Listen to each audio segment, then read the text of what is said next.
The fact is that our union rests on public opinion and can never be cemented by the blood of its citizens shed in civil war. If it cannot live in the affections of the people, it must one day perish. Those are the words of James Buchanan, our 15th president and the subject of this, the 15th episode of the Dead Presidents Podcast.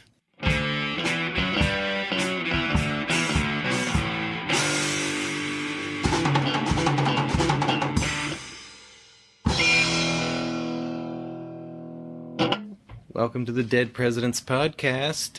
I am James J. Hamilton. And I am the man of the hour, the man with the power too sweet to be sour. 140 pounds of twisted steel and sex appeal. Stephen Lincoln Douglas. Nice.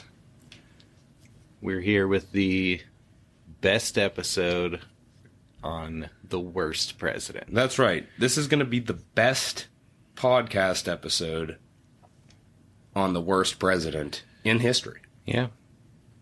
Buchanan pretty universally reviled, unanimously ranked last. Bottom of the barrel. You're going to find out why. And everything you want to know about James Buchanan will be revealed. That's right. We're going to unravel Buchanan and put him on display for all y'all. But first, we got a little top 5 action for you. Yeah, we're going to have the top 5 most accomplished presidential sons. That's right. James Buchanan, a bachelor, obviously never marrying, never having any offspring. Well, other presidents did. And some of them were accomplished. Yeah. Well, just to preface this top 5, not really a top 5, more of 7 through 3, because we have disqualified John Quincy Adams and George W. Bush from this list. That's right. I think obviously most accomplished sons, JQA would be number 1. Yeah. And W would have to be number 2. But that's not fair, and it's less interesting to the listeners. Yeah. So, disqualified. Refer yourself to episode 6. That's and right. Look forward to episode 43 for those guys. But as far as non-presidents, you might get some interesting tidbits on those fellas in our other episodes in various top 5s. Yep. But today, we're going to talk about the top 5 most accomplished presidential sons. Number 5. Jeb Bush. Born in 1953, Jeb Bush grew up in Houston and, like his father and older brother, went to high school at Phillips Academy in Andover, Massachusetts. Unlike his father and brother, he chose not to go to Yale and instead attended the University of Texas at Austin. After college, he married Columba Gallo, whom he met in Mexico while teaching English in a summer program. He worked for Texas Commerce Bank and opened a new branch in Caracas, Venezuela. In 1980, he moved to Florida, where he worked in commercial real estate development and chaired the Dade County Republican Party. In 1986, he was appointed Florida's Secretary of Commerce, resigning in 1988 to work in his father's successful presidential campaign. In 1994, he runs for governor of Florida, losing with 49% of the vote. A pretty close one. He ran again in 1988 and won. As governor, he cut taxes, reduced spending through extensive use of the line item veto, and increased the state's bond rating. He favored school choice, increased standards for schools, and passed tort reform and Medicaid reform. What's tort reform?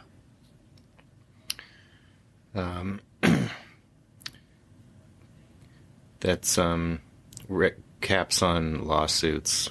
Oh. Like medical malpractice regulation. Yeah, if I didn't know it, I'm sure 99% of the listeners didn't. Interesting stuff. He also supports environmental conservation in the Everglades. He vetoes an $8 billion high-speed rail project and signs the nation's first stand-your-ground self-defense law. That sure wouldn't come back to bite him. He recused himself from the 2000 Florida recount that won his brother the presidency. Jeb was seen as a successful governor, winning re-election in 2002 and serving until 2007. In June 2015, he announced that he was running for president. He raised $100 million, and in early July, polls showed him as the frontrunner. But he was soon overtaken by WWE Hall of Famer Donald Trump, who lambasted Jeb as low energy and said, "The last thing we need is another Bush." Trump called him weak on illegal immigration and ran ads using video of Jeb describing illegal immigration as an act of love. Jeb tried to ignore Trump, assuming his campaign would fall apart. But Trump continued to surge, and it was Jeb's campaign that fell apart, his poll numbers dropping to a mere 3% by December. Jeb was mocked after a February 2016 town hall when he feebly asked the audience to please clap. Before dropping out of the race, he finished 5th in the Iowa caucus, 4th in the New Hampshire primary, and 5th in the South Carolina primary. Jeb and his brother are the only presidential sons to serve as governors. Well, that's something. Yeah, I mean, Jeb, there was suspicion in 2000 about the Florida recount as he was governor. I mean, there's this and that, but I mean, overall, he was a pretty successful he did pretty governor. good. Yeah. And that's going to bring us to the top 5 most accomplished presidential sons. Number 4. Robert Todd Lincoln. Born in 1843, Robert Todd Lincoln, eldest child of Abraham and Mary Todd Lincoln. He had a somewhat distant relationship with his father. He wrote, quote, "During my childhood and early youth, he was almost constantly away from home, attending court or making political speeches. After failing the Harvard entrance exam in 1859, Robert Todd Lincoln spent a year at Phillips Exeter Academy and then successfully entered Harvard, graduating in 1864. He enrolled at Harvard Law School but left in January 1865 to join the Union Army over his mother's objections. At his father's request, he was commissioned a captain on Ulysses Grant's staff in the final weeks of the war. He saw no active combat but was present at Lee's surrender at Appomattox. He turned down an invitation to Ford's Theater the night that his father was shot by John Wilkes Booth. He went on to practice law in Chicago, married a senator's daughter, had 3 children. After his brother Tad's death, he had his mother committed to a psychiatric hospital. He then acquiesced in her release after she threatened embarrassing publicity, and the two never fully reconciled. See Top 5 Most Troubled First Ladies, number 1. Yeah.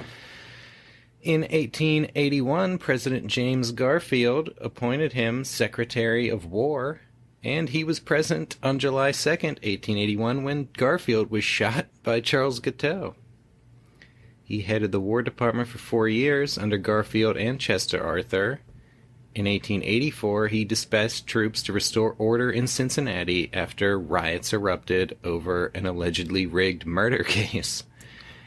In 1887, he helped establish a school for disadvantaged boys in Chicago. In 1889, President Benjamin Harrison appointed him U.S. Minister to the United Kingdom, where he served for 4 years. He returned to the practice of law, became general counsel for the Pullman Rail Car Company. In 1897, he was named the company's president and was chairman of the board from 1911 to 1922. In 1901, he was present at the Pan American Exposition in Buffalo when President McKinley was shot by Leon Solgash. That's right. Present at all 3 assassinations. Yeah, we made the joke before that Robert Todd Lincoln, the harbinger of presidential sorrow. He was mentioned as a possible candidate for the Republican presidential nomination in 1884, 88, 92, 96, and 1912, but each time disclaimed any desire to be considered and declared he would not accept.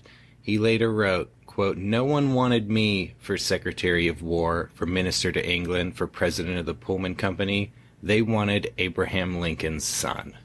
Yeah. Yeah, Yes, I was kind of going a to say, in kind- any of those elections, had he accepted the nomination, huge chance he would have Yeah, got he it. probably I mean, would have won just because of whose son he was. That's which right. is kind of sad because is. he wasn't really close with his father, and yeah, he ended up like pretty rich off of his, business pursuits. Had lots of things kind of handed to him because of his name, and he was maybe a little bitter about it. Yeah, I think Spielberg's Lincoln does a pretty good job at portraying their relationship. Yeah, It's pretty sad. yeah. Well, we'll get some more of that next episode with Abraham Lincoln. That's right. But for now, we're going to move on to the top 5 most accomplished presidential sons. Number 3. Charles Francis Adams. Born in 1807, the third son of John Quincy Adams graduated from Harvard during his father's presidency and studied law under the great Daniel Webster. He served in the Massachusetts State House of Representatives from 1840 to 1843, then spent 2 years in the Massachusetts Senate before becoming editor of the Boston Whig newspaper.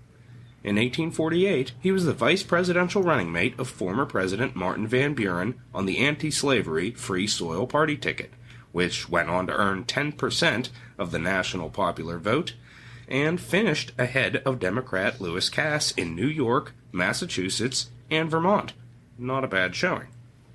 He wrote a 2-volume biography of his grandfather, John Adams, and edited an 8-volume edition of John Adams' papers and diary, as well as an edition of Abigail Adams' letters. That's a big hunk of work. Yep. Lots of text there. In 1858, he was elected to the U.S. House of Representatives as a member of the Republican Party. In 1861, he became the third-generation Adams to serve as U.S. Minister to Britain, where he was instrumental in maintaining British neutrality in the Civil War and preventing Britain from recognizing the Confederacy as an independent nation. In 1861, a U.S. Navy captain removed 2 Confederate diplomats from the British mail ship HMS Trent, which outraged the British. Adams helped to reach a resolution whereby the U.S. disavowed the Navy captain's actions without formally apologizing and released the Confederate diplomats. Adams also monitored how ships built in British shipyards ended up being turned into Confederate warships, and in 1869 led the American Commission in an international arbitration that secured $15 million in damages from Britain for aiding the Confederacy. Adams turned down the presidency of Harvard University and, in honor of his father, built the first presidential library at the family home Peacefield in Quincy, Massachusetts. And that, as we've talked about before, is a monumental place. Very impressive. Yeah, just awe-inspiring. He went on to have 7 children, including the eminent historian, Henry Adams. Pretty strong bloodline. Pretty strong bloodline in the Adams family. And that's going to bring us to... Another strong bloodline. That's right. The top 5 most accomplished presidential sons. Number 2. Theodore Roosevelt Jr. Born in 1887, TR's eldest son graduated Harvard and worked as an investment banker before volunteering to fight in World War I. Commissioned a major, he was among the first Americans to see action, fought in several major battles, was wounded and gassed. He was recognized as the best battalion commander in his division. He was promoted to lieutenant colonel and earned the Distinguished Service Cross. After the war, he was elected to the New York State Legislature, and in 1921, President Harding appointed him Assistant Secretary of the Navy, post previously held by TR and FDR. Things running in the family once again here. Ted Jr. ran for governor of New York in 1924 but lost to Al Smith. 1929, he joined his brother Kermit on a zoological expedition to Southeast Asia and became the first Westerner to shoot a panda. Wow. Big accomplishment. Is it? Well, It's coming right for us.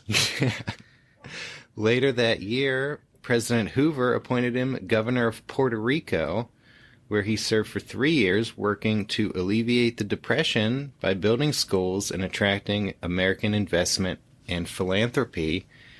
1932, Hoover named him Governor General of the Philippines. He resigned after FDR became president. From different branches of the family, different political parties, FDR had not supported him when he ran for governor. No, FDR notoriously made that nomination speech for Al Smith in 28. And TR Jr. said during the 1932 presidential campaign, quote, "Franklin is such poor stuff, it seems improbable that he should be elected president." Wow. 1936, Ted Jr. was mentioned as a possible candidate for the Republican presidential nomination and the New York governorship, but chose not to run for either. In April 1941, he returned to active duty in the Army at the rank of colonel and soon was promoted to brigadier general. He commanded the 26th Infantry in the Allied invasion of North Africa and the 1st Infantry Division in the invasion of Sicily. He commanded the 4th Infantry Division in the Normandy invasion and was the only general to land on the beaches in the first wave on D-Day. Yeah, if you remember the movie The Longest Day with that huge all-star cast, Henry Fonda portrays him in that. Yep. His landing craft had drifted south of where they were supposed to land on Utah Beach, but he famously said, "We'll start the war from right here," and improvised a plan that enabled his men to reach their objective through heavy fire. A month later, he died of a heart attack in France. In his diary, General Patton wrote that TR Jr. was, quote, "one of the bravest men I've ever known." Later asked to name the most heroic action he'd ever seen in combat, General Omar Bradley said, "Ted Roosevelt on Utah Beach." He was posthumously awarded the Congressional Medal of Honor. Yeah. Pretty big deal. It's a pretty big deal. I mean, his dad at San Juan Hill, him on Utah Beach. Mm-hmm. And then we're going to have an honorable mention for all 3 of Teddy Roosevelt's other sons. Yeah, this is an unusual instance An here. accomplished family. Kermit Roosevelt, he accompanied his father on his famous African and Brazilian expeditions.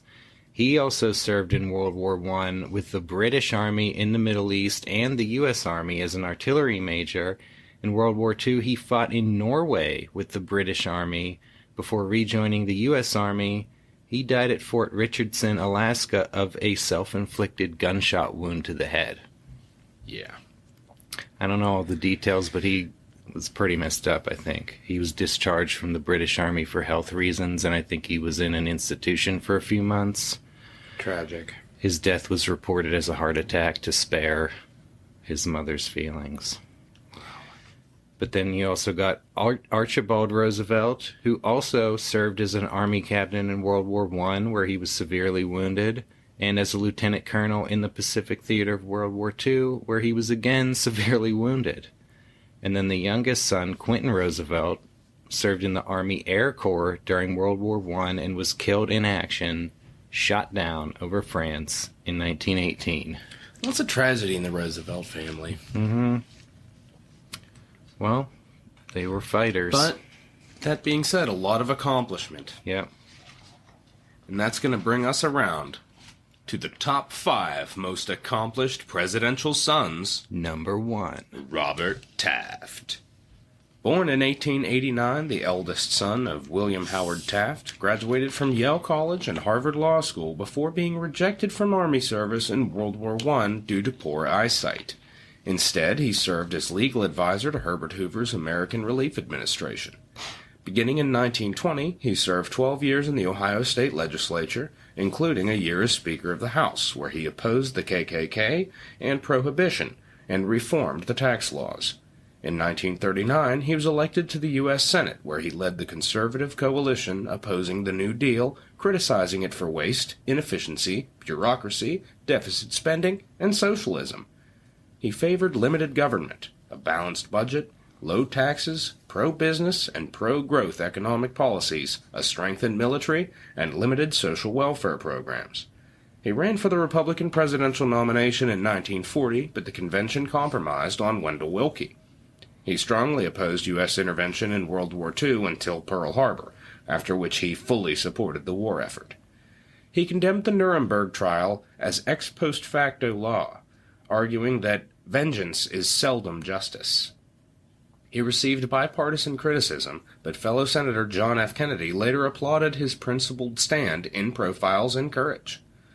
In 1947, Taft became chairman of the Senate Labor Committee and wrote the Taft-Hartley Act, which was passed over President Truman's veto. It banned unfair union practice, outlawed closed shops, and created the concept of right-to-work law. In 1948, Taft lost the Republican nomination to his rival Thomas E. Dewey, who Taft believed was not conservative enough. He secured the passage of the Housing Act in 1949 and supported the Truman Doctrine, the Marshall Plan, and the creation of the State of Israel. He was re-elected to a third Senate term in 1950 and had earned the nickname Mr. Republican. He criticized Truman's handling of the Korean War and opposed stationing American troops in Europe, favoring long-distance air and sea power as a deterrent to the Soviet Union. In 1952, he sought the Republican nomination as leader of the conservative wing of the party, but Dewey convinced Dwight Eisenhower to run, and Eisenhower narrowly defeated Taft for the nomination. In 1953, Taft became Senate Majority Leader.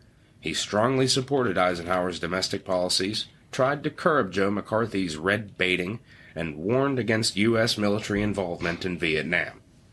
6 months after becoming Majority Leader, Taft was diagnosed with cancer and died within 2 months. In 1957, a Senate committee led by JFK selected Taft as one of 5 great senators. The Robert A. Taft Memorial, a 100-foot bell tower with a 10-foot statue of Taft, was constructed on Constitution Avenue near the U.S. Capitol. A larger-than-life-size tribute. Yep. Pretty accomplished. Indeed.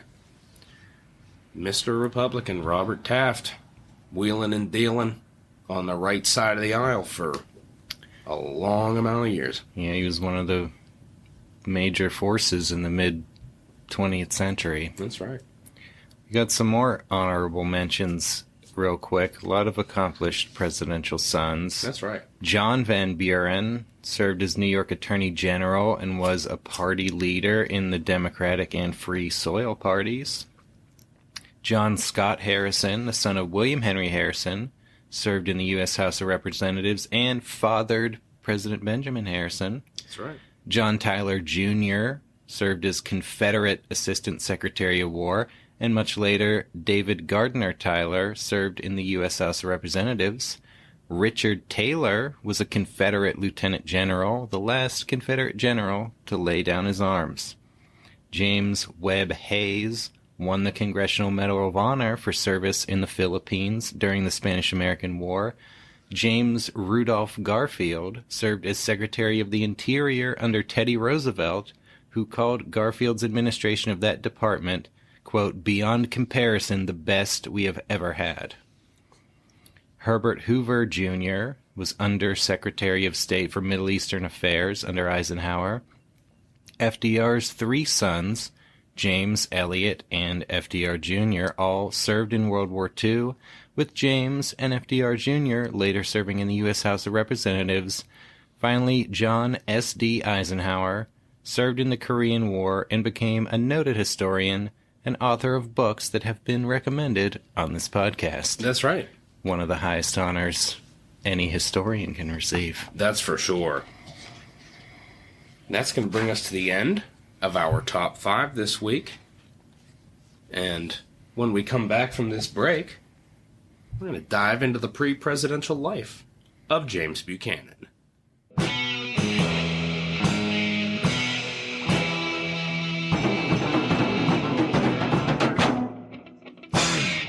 Dead Presidents Podcast is brought to you in part by auctioneer William Dumont, who has an exciting opportunity for our listeners. 38 Peruvian llamas William Dumont will sell at auction on Saturday the 20th at 11 o'clock at the Dykeman Farm near Tubby Hook. 38 Peruvian llamas, male and female, in fine order. The llamas may be sold in lots to suit the purchasers. Listeners, we know you've long had an uneasy feeling that something's missing in your life, an empty void in your heart that nothing seems to fill. What you've been lacking is a boatload of llamas. Thanks to auctioneer William Dumont, you now have a once-in-a-lifetime chance to become a llama farmer. Llamas produce the softest wool and the sweetest milk, making you the envy of all your garden-variety sheep and cow farming neighbors. Get on down to the Dykeman Farm on Saturday the 20th, ready to bid on your new best friends, 38 of the finest llamas Peru has to offer. That's a message from our sponsor, auctioneer William Dumont. We're proud to be sponsored by a new best-selling book that's sweeping the nation, Matrimony Made Easy, or How to Win a Lover. This fascinating book teaches ladies or gentlemen how to win the devoted affections of as many of the opposite sex as their heart may desire. The plan is so simple yet so captivating that all may be married irrespective of age, appearance, or position. It gives a remedy for unrequited love, instructions for beautifying the person, private advice to married ladies and gentlemen, and a complete code of gallantry and etiquette. 500,000 copies have already been sold. Everyone who contemplates marriage and wishes for an infallible guide in the selection of a partner for life should purchase this great textbook of connubial felicity. Listeners, we know you've long held the ingrained belief that you are fundamentally unlovable and destined to die alone. The way things have been going, we can see why you'd think that. But the good news is, you're wrong. Deep down inside, you have what it takes. All you need is a copy of Marriage Made Easy to bring it out.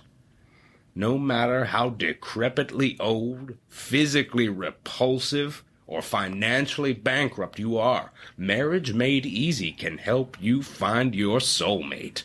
500,000 satisfied customers can't be wrong. You will be married or your money back. Speaking of money, it only costs $1. Unless you really do want to die alone, you can't afford not to buy it. That's a message from our sponsor, Marriage Made Easy. Now an important message from our sponsor, Ella. A young lady about 17 years old, of prepossessing appearance, wishes to form the acquaintance of an elderly gentleman with a view to matrimony. Address in strict confidence, Ella, Union Square Post Office. Listeners, if you're an elderly gentleman in the market for a hot young bride, today is your lucky day. If you were about to order a copy of Matrimony Made Easy, go ahead and put that dollar back in your wallet because it doesn't get any easier than this. Our latest sponsor, Ella, is a peach ripe for the plucking. Just drop her a line at the Union Square Post Office and send a thank you note to the Dead Presidents Podcast because you owe us big time for this hot tip. That's a message from our sponsor, the enchanting Ella. Now, if there are any 18-year-old ladies out there who would like to form the acquaintance of gentlemen in their mid-30s, hit us up on Twitter at DeadPresPodcast, where you can learn more about our sponsors and see their original ads published in newspapers during James Buchanan's presidency. And now, back to the show.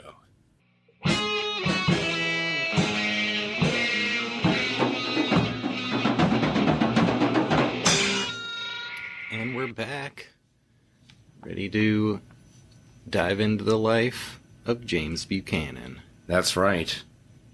James Buchanan popped out of the vaginal gap in Cove Gap, Pennsylvania, in a log cabin in 1791. He was the second of 11 children born to James Buchanan Sr. and Elizabeth Spear Buchanan.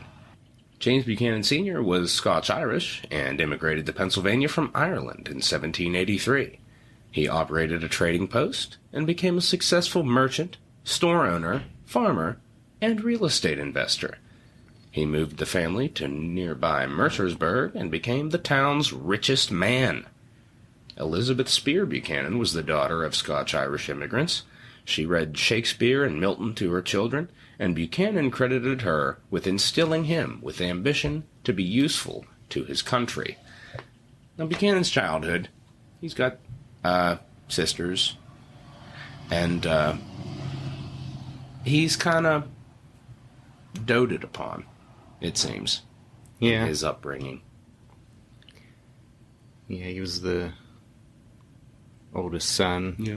He was a little bit spoiled. Yep. Got a lot to live up to. His dad's pretty successful. His mom has big dreams for him. Well, he starts getting an education, attends the Old Stone Academy in Mercersburg, studying Greek, Latin, mathematics, literature, history. He was an excellent student.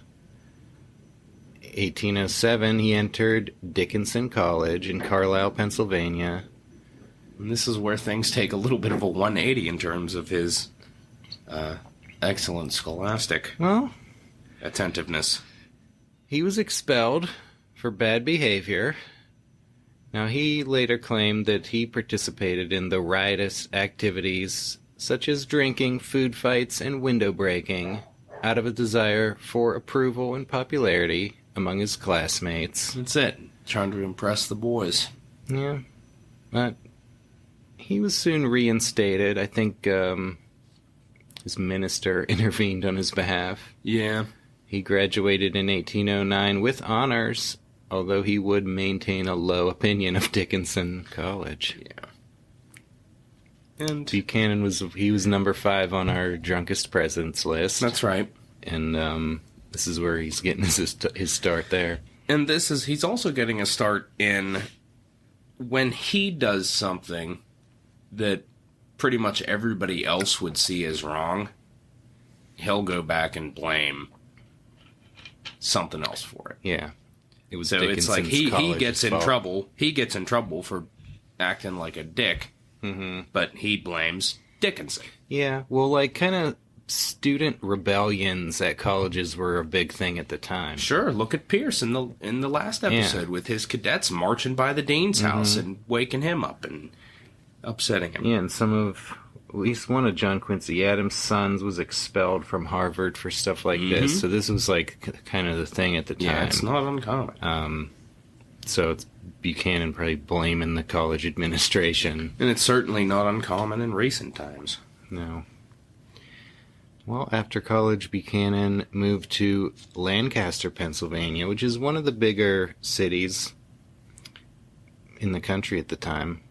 He studied law under one of its most prominent lawyers, James Hopkins.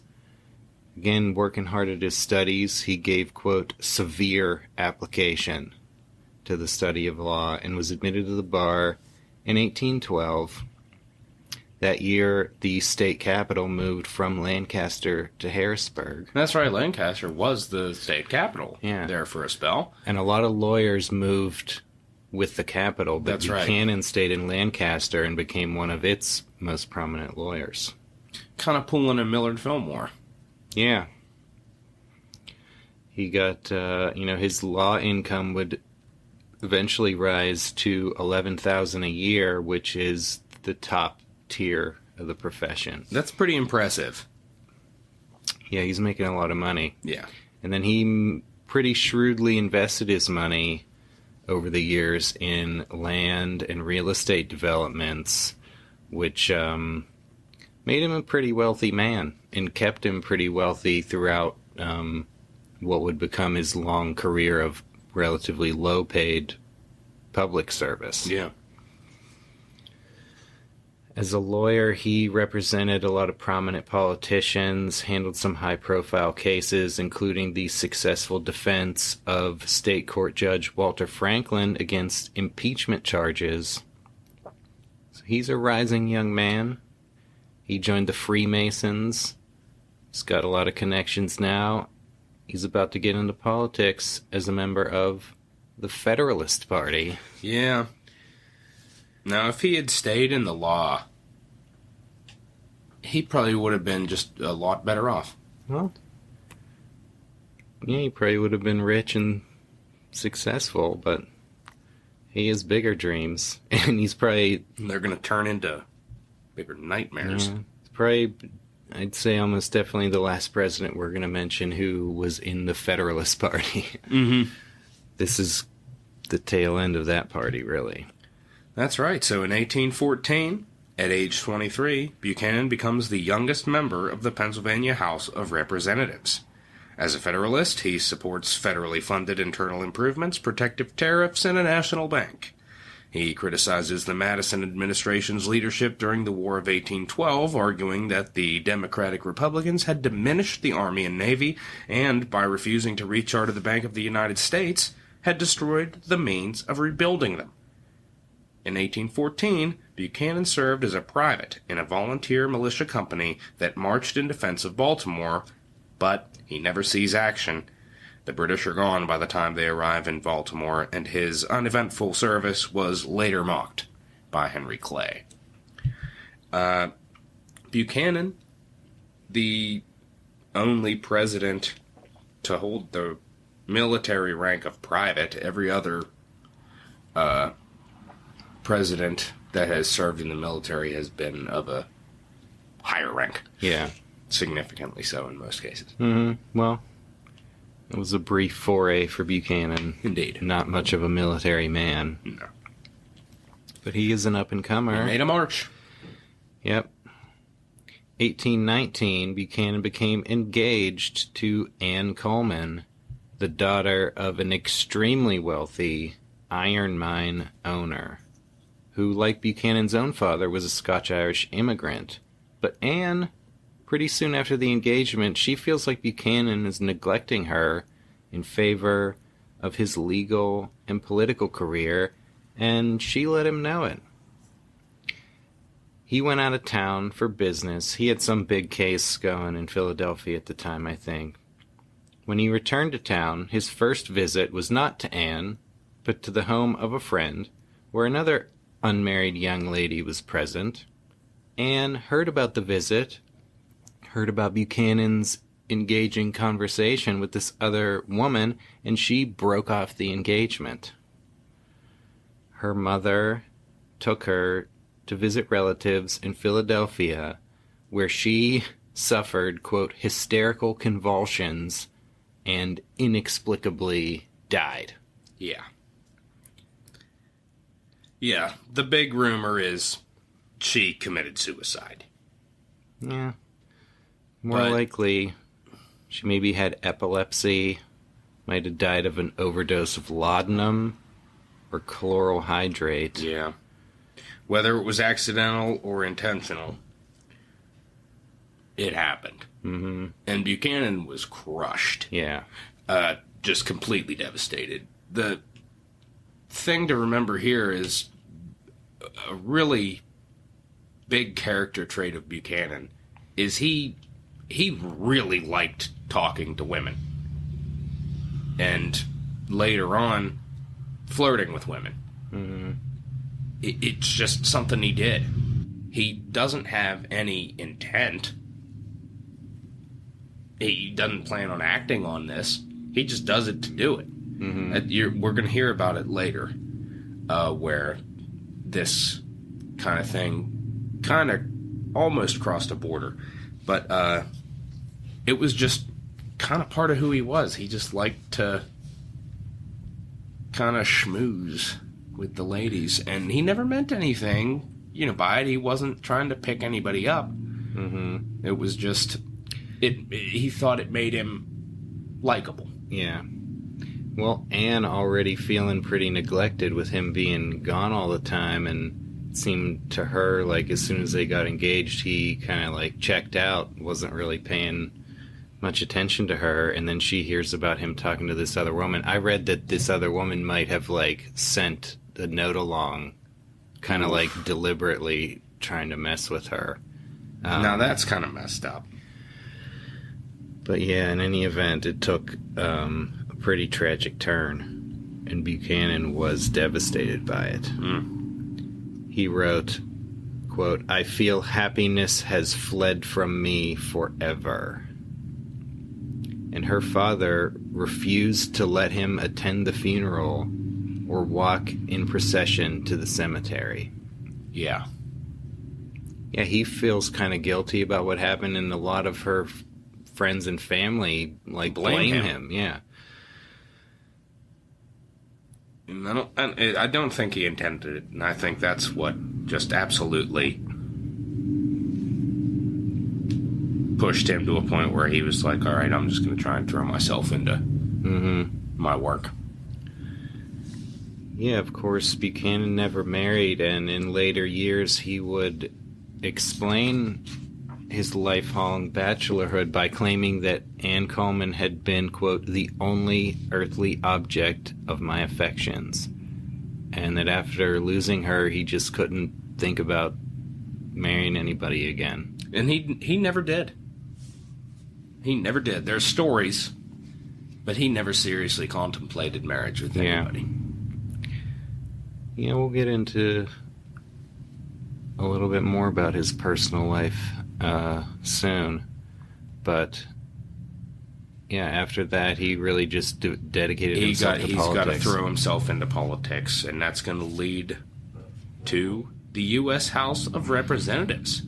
With the first party system in collapse, Buchanan is elected to the U.S. House of Representatives in 1821 as a Republican Federalist.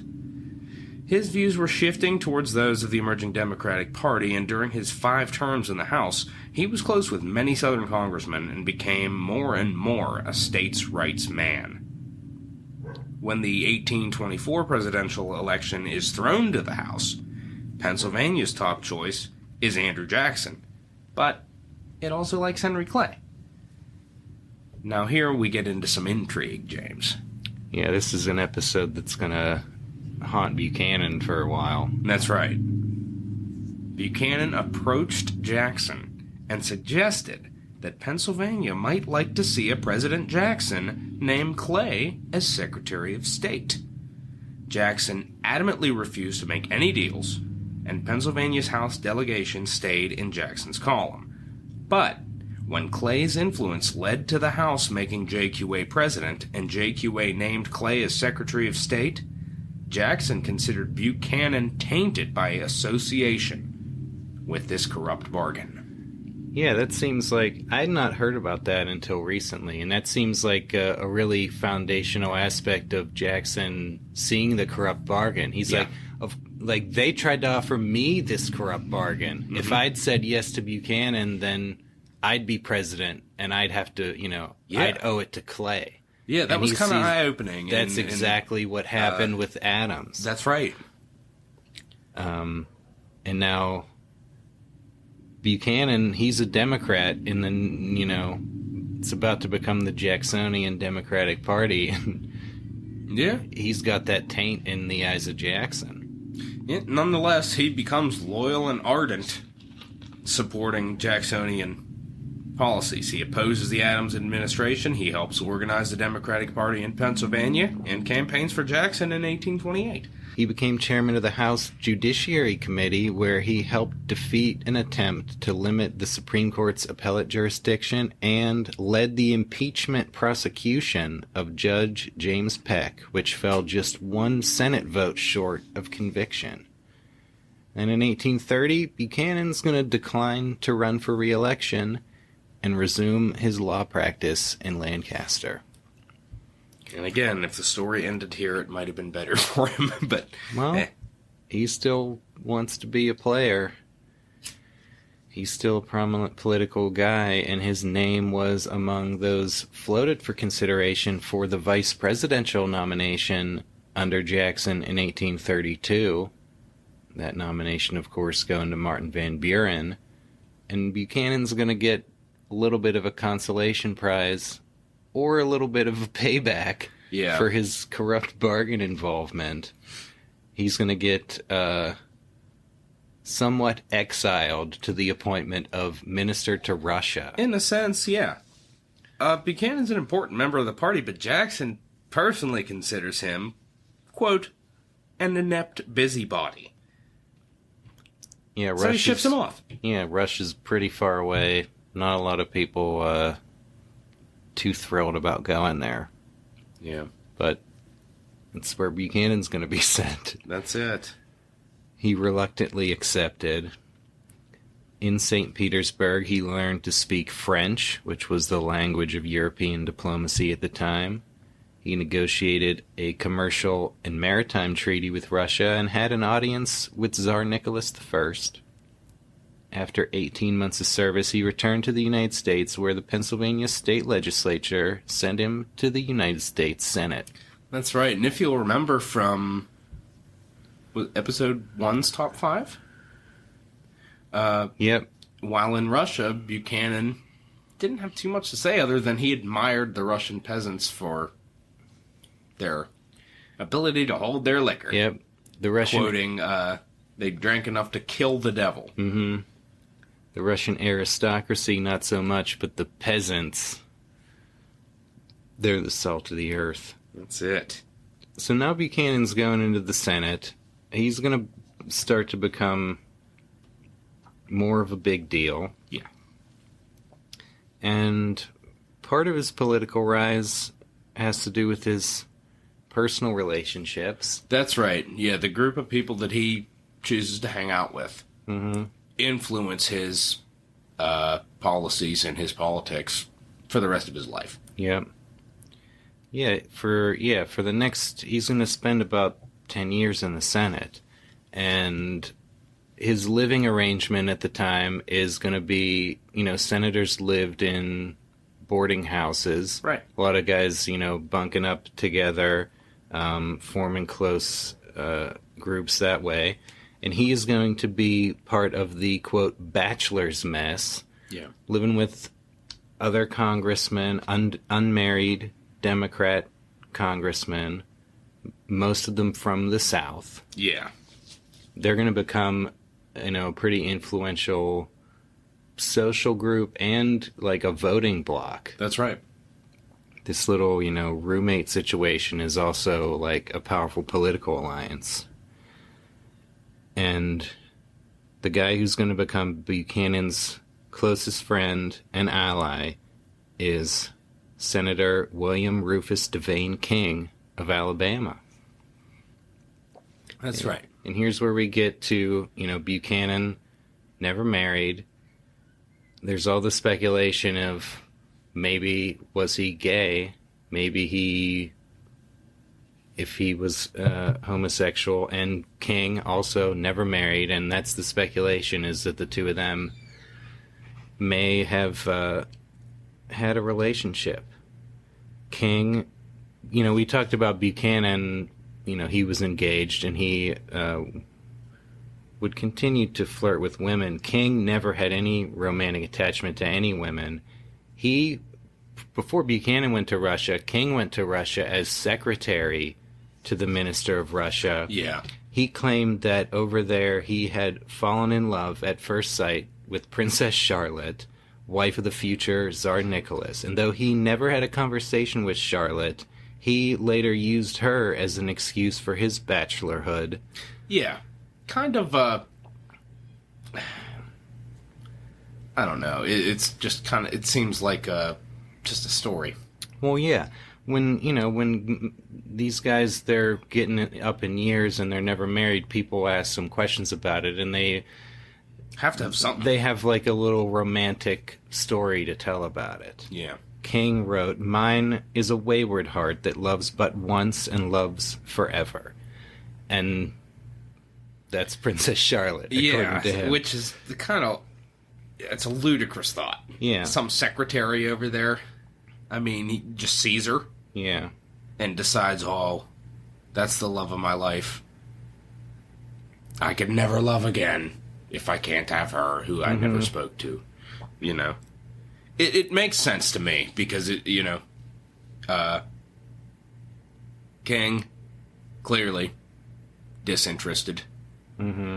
And Buchanan, he's kind of like, the gay friend.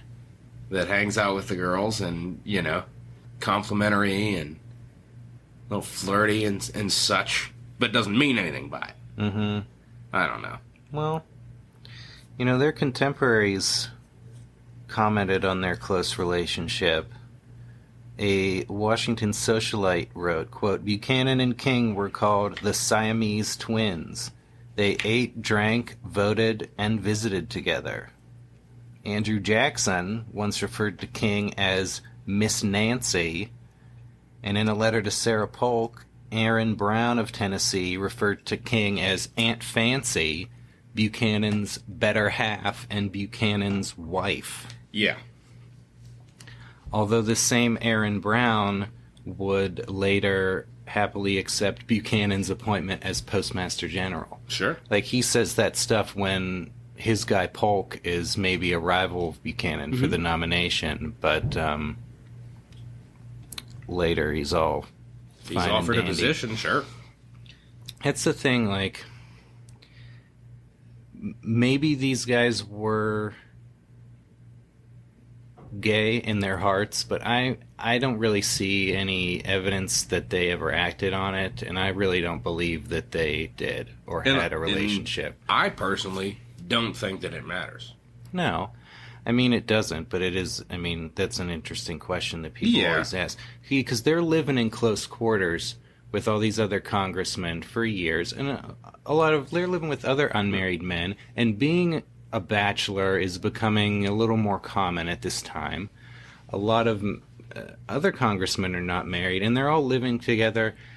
Like, in the way, that Andrew Jackson and Aaron Brown are throwing around Miss Nancy, Aunt Fancy, to me, it's like they're, like, just mocking them.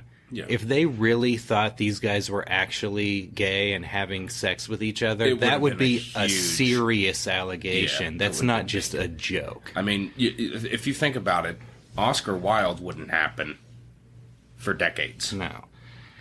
And the way these guys, Buchanan's later going to be running for president, obviously, and if they were really if gay, there was any inclination that would have this was destroyed so close knit that people, if they really seriously thought that, all anyone would have to do is make that allegation, and his career would be over. Yeah. So that's kind of why I don't think that even like these guys who were calling him Miss Nancy, Aunt Fancy, didn't really think that they were in a gay relationship. I agree with you. You never know what could happen in closed quarters. Yeah.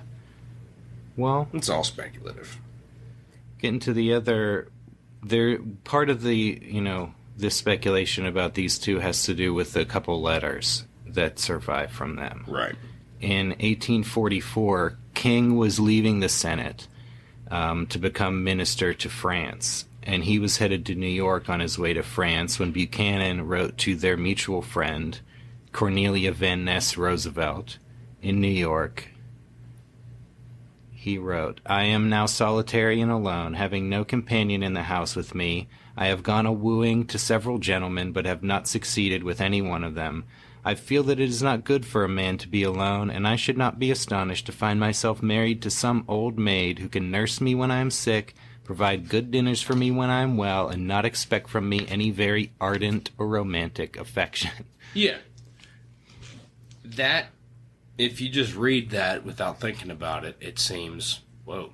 Yeah. But you got to know Buchanan. This is filled with allusions to other things. And it's like a sarcastic, ironic. Very much It's so. like a woe is me type joke statement almost. Definitely it is.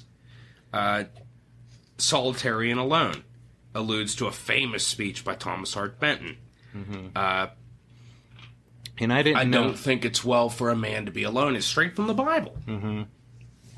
I didn't know this till recently, that this letter was not sent directly to King, but was sent to their friend. Which, again, if they had a secret gay relationship, they wouldn't be sending this letter to a woman, even though she was their friend. Yeah.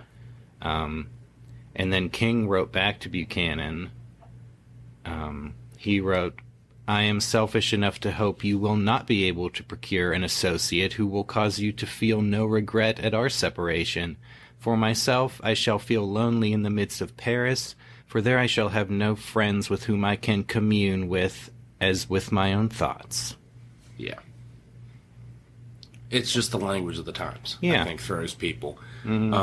If we were as wordy today, and, you know, let's just say it, if people were smarter today and still wrote like that, you know, it could be the kind of thing that you'd write to a partner. Like, here, the Dead President's Podcast. If I were to disappear and go off to God knows where, you know, maybe there'd be similar letters exchanged. Yeah, and much later in life, an autograph seeker asked Buchanan for a copy of King's signature, and Buchanan sent that guy that portion of the letter that I just read, like the bottom of the letter, he cut off and sent it. So again, if there was a gay relationship, he wouldn't just be sending out love letters to random people. That's right. So those are, you know, just circumstances that That's right. tend to make me think they did not actually have a relationship like that. And after 1844, they didn't live together anymore. And Buchanan was much more lax than King in keeping up with their correspondence. Yeah. And Buchanan, you know, he never got engaged again, but he did have several courtships with much younger women, including one of King's nieces and one of Dolly Madison's nieces. And there was once a story that Buchanan was going to court the widow Sarah Polk, a story which both denied. Yeah. There's a pretty good book on Buchanan and King's relationship called Bosom Friends by Thomas Balcerski. And he describes their relationship in the 19th century concept of intimate yet platonic male friendship called bosom friendship. Yeah. Which meant a close relationship, the sharing of thoughts, feelings, and secrets. And bosom friendship was applied even to uber masculine men like Andrew Jackson. Yeah. And it's analogous to the modern term bromance. That's right. And another thing that I had heard or thought before was that Buchanan and King's nieces had destroyed their correspondence. That's right. Yeah, that was the one thing that everybody thought, well, that's proof. That makes they destroyed all those letters. Suspicious. Like there's a bunch of gay love letters. Yeah, that like were people were thinking, like there's letters that say, like, when your throbbing cock is in my mouth, you know. Of course that wasn't true. Well, Thomas Balcerski denied that the nieces destroyed any letters and that they had actually taken great care to preserve their uncle's papers. A lot of King's papers were lost during the Civil War. Yeah, his place is ransacked. I mean, a lot of people's... Yeah, John Tyler, Zachary Taylor had a lot of their papers destroyed during the Civil War. So yeah, there's not a lot of documentary evidence between King and Buchanan, but there's no real evidence that they had a homosexual relationship. No. Whether they were gay and just not acting on it, who knows? To me, it seems like King would be much more likely to be gay than Buchanan, because he never had any connection with women. Yeah. But who knows? Some historians might say that Buchanan was asexual, just not all that interested in anything. Or, you know, maybe they were gay and not acting on it because it was not acceptable at the time. Certainly not if you're trying to be in political office. Yeah. Or any public station. I mean, it's not going to fly. Well, during this time, Buchanan's in the Senate. He's a member of the Judiciary Committee, Foreign Relations Committee, and Committee on the District of Columbia. He's going to support Jackson's killing of the Bank of the United States and Van Buren's attempt to establish the independent treasury. Buchanan, he's an ardent expansionist. He's one of a small minority of senators to vote against the 1841 Webster-Ashburton Treaty because he believed it gave away too much territory along Maine's border with Canada. Going further, he's going to argue in favor of annexing Texas, and he believes that the U.S. should have all of Oregon. Buchanan associated with Southern senators, as we've talked about, and he declares, quote, "The older I grow, the more I am inclined to be what is called a states' rights man. The rights of the states reserved to them by the Constitution ought to be held sacred." There you have it. Yep. He's, and he seems like the kind of person that when he makes up his mind on something, he doesn't sway from it. More or less. He makes a decision, whether it's an indecision, but he'll stick to it. Yeah. For better or worse. He's definitely thrown his lot in with Southern views. Mm-hmm. No doubt about it. And that's going to be a major, that's a major feature of his career. That's it. If you want to talk about doughface, it was applied to Fillmore, it was applied to Pierce. Buchanan is the true definition of a northerner with Southern principles. Yeah, the term doughface meaning that you're malleable. Yeah. Maybe that the Southerners, have you in the palm of their hand. And James Buchanan is the Pillsbury doughface boy. Yeah, that's for sure. You don't get any more doughface than him. No. But, all this support he's gained from the South helps him. This time in the Senate, he gets a national reputation. I mean, his name is out there. He's in the first rank of politicians.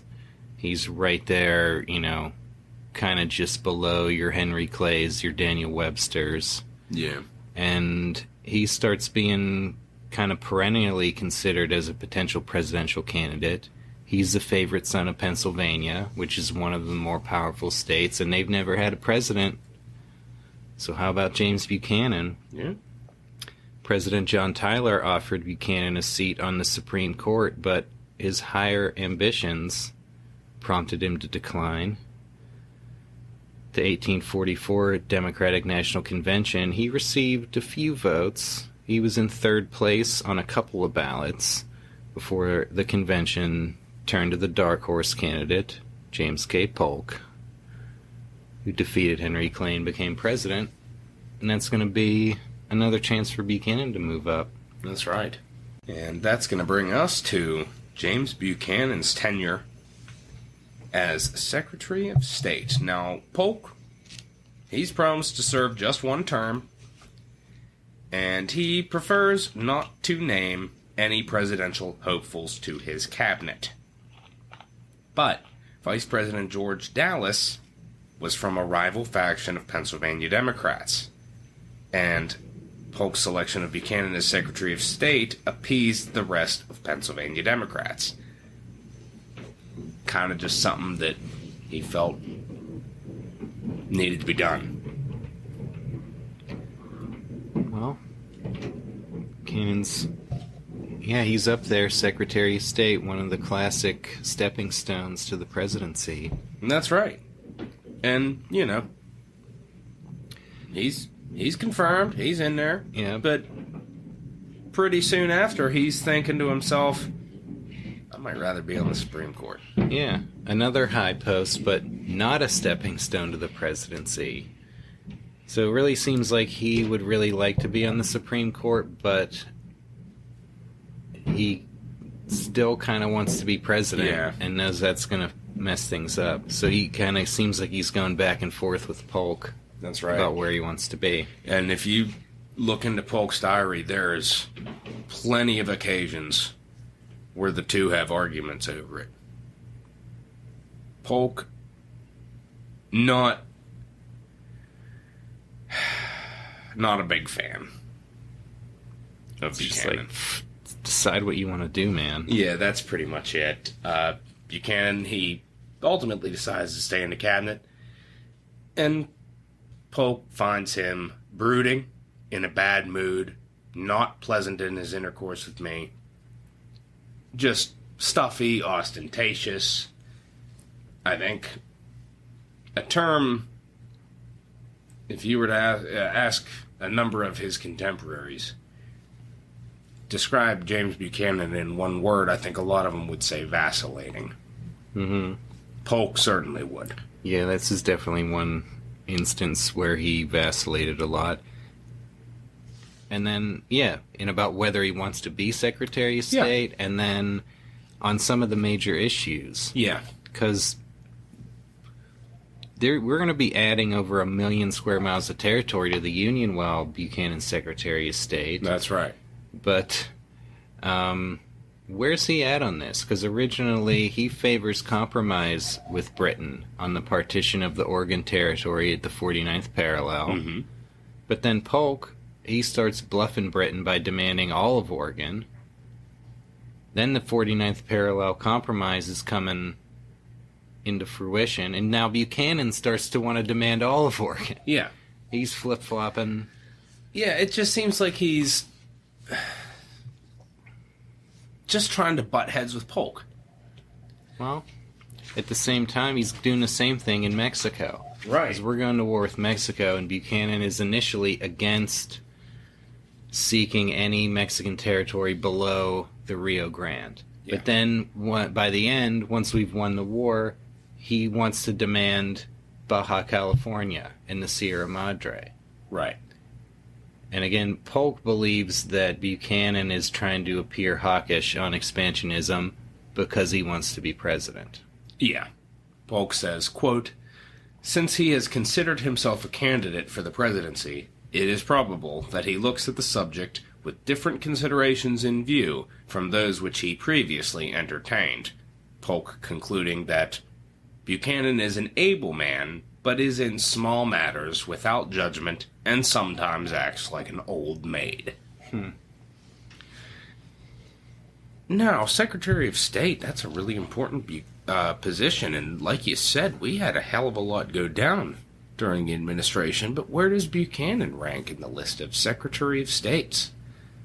Not very high. I don't know, he kind of gets overshadowed by Polk. That's right. And Polk, because, pretty much straight up running shit. Yeah, because the way And we Buchanan being, complaining, whinging,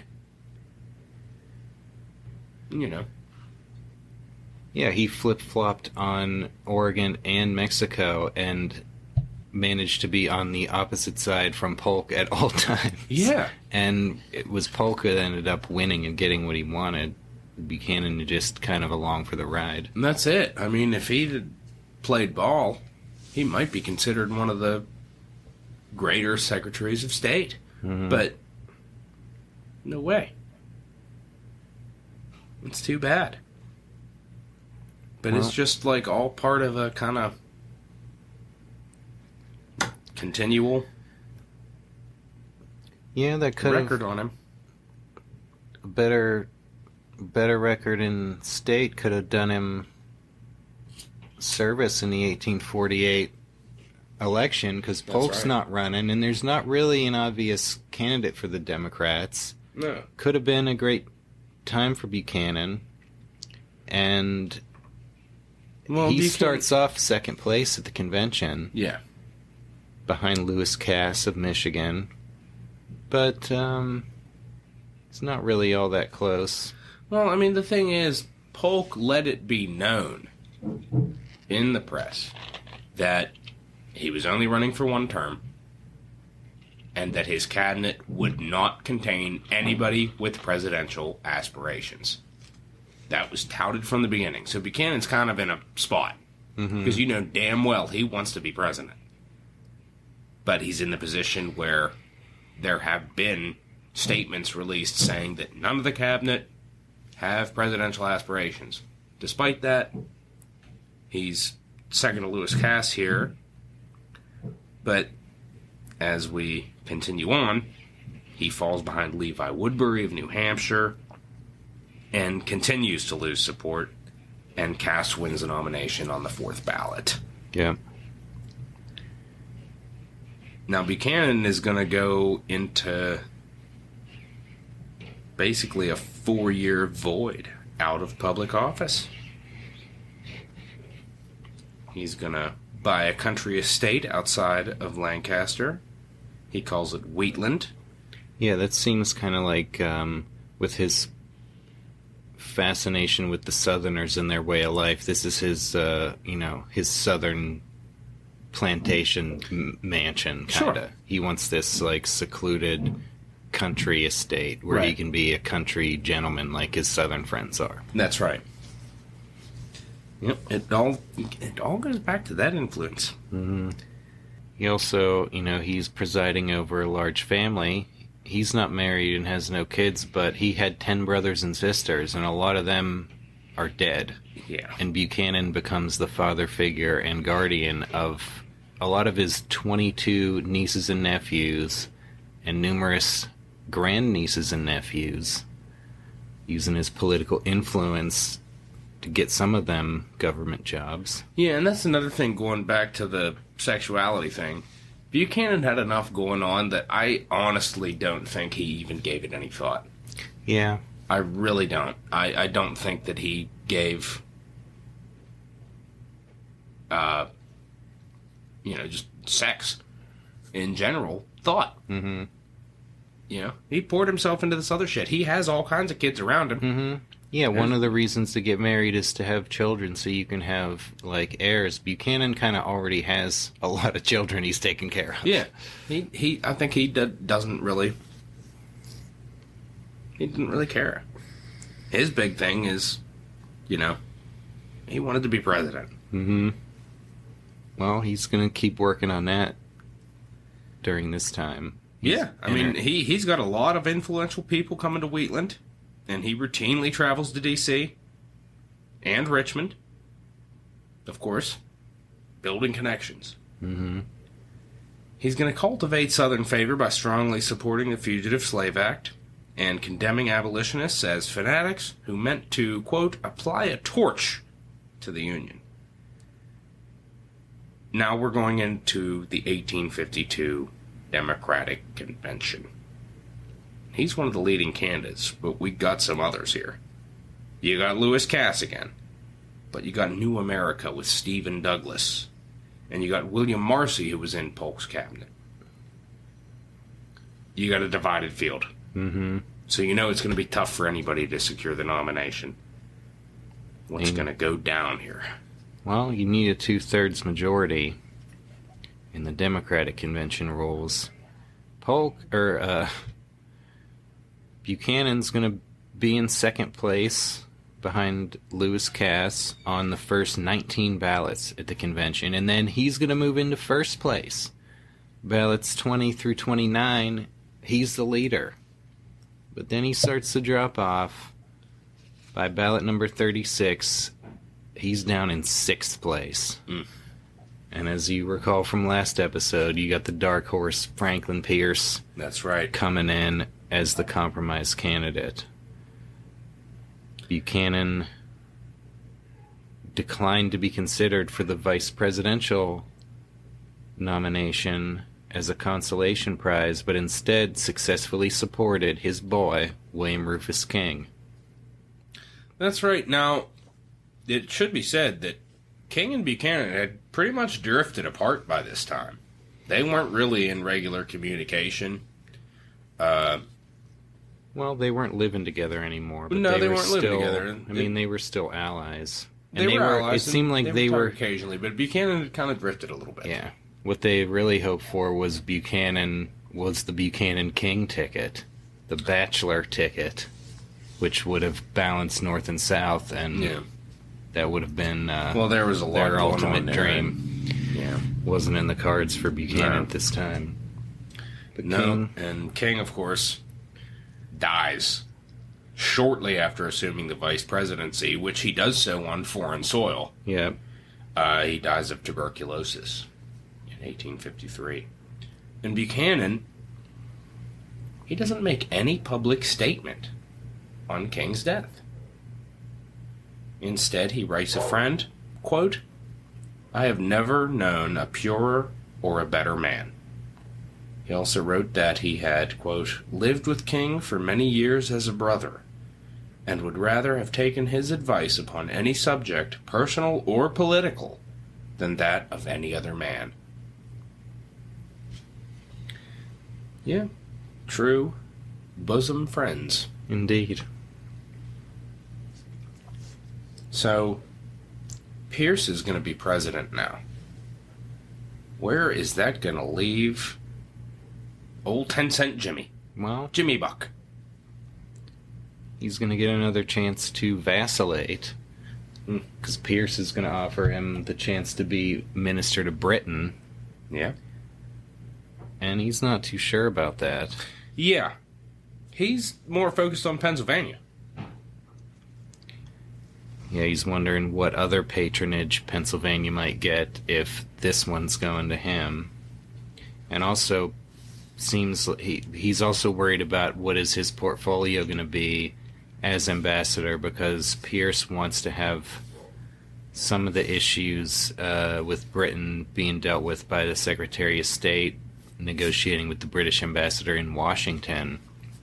We talked last episode about the treaty that was concluded there that had a lot of fishing rights and stuff like that. Right. That's not going to be Buchanan's bailiwick as ambassador, but he feels like he's not really in a position to refuse. Yeah. He ends up accepting the job. One problem that he faced in London came from William Marcy's directive that American diplomats should appear in simple dress, while it was customary for foreign diplomats at the British court to wear ostentatiously foppish outfits. Yeah. I mean, over there, everything had to be done with the velveteen touch of a dandy fop. Well, that's not really up Buchanan's alley. No, it's not his style. But he's going to wear, the same simple suit that he wears in Washington, adorning himself only with a ceremonial sword. Yeah. That's not going to go over well in Britain. No, they're looking down on him, but at the same time... Yeah, in America, that's a good look. Yeah, he's getting play in the press. That's it, because it's like, whoa, he's looking like the common man, a true homespun Republican, and you got these wacky outfits and all this elegant... Yep, he's a true blue American, kind of like Ben Franklin wearing his coonskin cap over in Paris. Sure. Buchanan's in that mold now. And the major issue he gets to deal with over there is the enforcement of the Clayton-Bulwer Treaty, which has come up in several episodes now. That's right. That's the agreement by which Britain and the U.S. Agreed that neither of them would colonize Central America and would share any canal that might be built there. Yeah. And of course, we've talked about the canal hopes in recent episodes. Yep. Both countries. continue to angle for influence in the region. Buchanan urging the British to relinquish their occupation of the Bay Islands off the coast of Honduras, their encroachment in mahogany-rich Belize, and their protectorate over the Mosquito Indians in Nicaragua. Now, Buchanan's negotiations, along with a pretty forceful statement in Pierce's State of the Union address. Monroe Doctrine. That's right. It's going to prompt the British to begin to reconsider their Central American policy, and that subject is going to come to fruition during Buchanan's presidency. Mm-hmm. So, as Minister to Britain, what's Buchanan going to get himself into? Well, one of his big goals that he shares with a lot of his southern friends is acquiring Cuba from Spain. And he's dealt with this before as Secretary of State under Polk. Yeah. They wanted to buy Cuba. Tried to buy it, and now Buchanan has other ideas about how we're going to buy Cuba, and that is that a lot of Spain's government debt is held by British and French creditors, and Buchanan thinks you can pressure the creditors, or you get the creditors to call in the debts, and Spain will be forced to sell Cuba to get money. But the Pierce administration not going for that plan. And instead, Pierce told Buchanan to go meet up with Pierre Solé and John Y. Mason, the ministers to Spain and France, and come up with a new plan for acquiring Cuba. That's it. They met up in Ostend, Belgium, and drafted a report to the Secretary of State that became known as the Ostend Manifesto. Now, this is likely written by Buchanan. But it's toned down. Pierre Solé is a little more aggressive in his writing. Buchanan's going to try and curb that just a little bit. His diplomatic experience. Yeah, that's it. You know, you can't just go balls to the wall here. And Buchanan tries to curb that just a little bit. Basically, this states that Cuba's strategic location makes it a natural part of the United States, and that if Spain refused to sell it for a reasonable price, quote, by every law, human and divine, we shall be justified in wresting it from Spain. Now, that kind of compares seizing Cuba to tearing down your neighbor's burning house if that was the only means to prevent the fire spreading to your own. Yeah, they're, well, Southerners want Cuba as a new slave state, and part of their worry is that unrest in Cuba, if there's a slave revolt in Cuba, that could spread to the United States.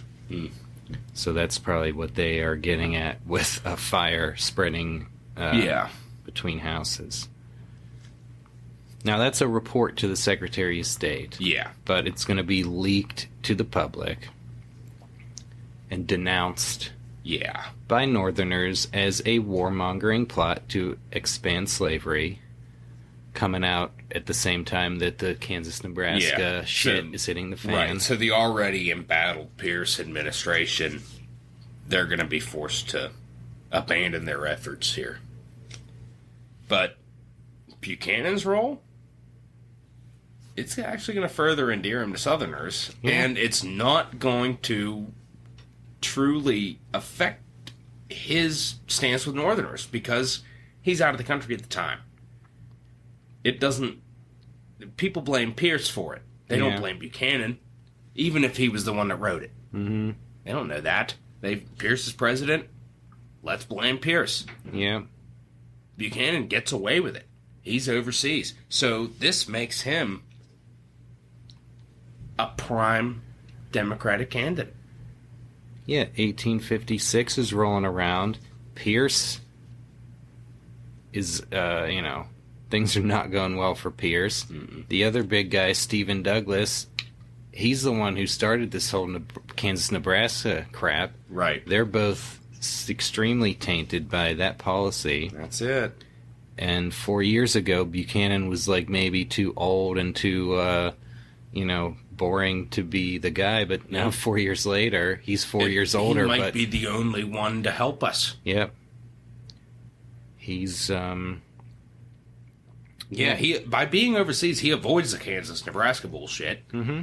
And, like I said, people tend to blame Pierce for the Ostend Manifesto, and Buchanan doesn't get any real flack for it. So, he's looking pretty good. Whereas you said 4 years before, it's like, oh, God, Buchanan, that old bag. Yeah. Well, but, now you got Buchanan. He's a northerner who's very acceptable to southerners, and he doesn't have the Kansas-Nebraska stink on him. Yeah, he goes from an old bag to maybe the last hope of the Democratic Party. He's the most, quote, available man, Yeah. which means electable man. Mm-hmm. Right before he's helping his own cause. Right before he left England, he had a very publicized dinner with a Catholic archbishop, helping himself win support among American Catholics, which is an important voter base in the Democratic Party. Yeah. And for the first time, Democrats in his own state of Pennsylvania are going to be fully united behind him. That's part of his troubles at the previous conventions where he was in the running, is the Pennsylvania Democrats were fractured. Well, yeah, you had... Now he's the guy. You had George Dallas. Mm-hmm. Polk's vice president had his faction there. Simon Cameron. Thaddeus Stevens. There's a lot of big names in Pennsylvania. Mm-hmm.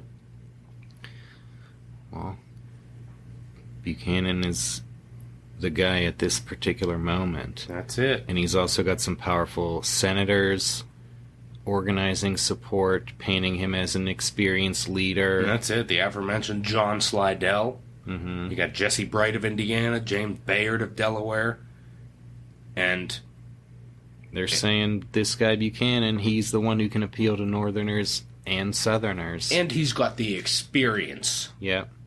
Required. And he does. He's got a lot of experience. Indeed. Going on 30-some years. Well, 40-some years, really, in government at this point. All culminating in this moment for Buchanan. Yeah. He's going to lead the convention on every ballot. Pierce holding on to second place, but steadily losing support.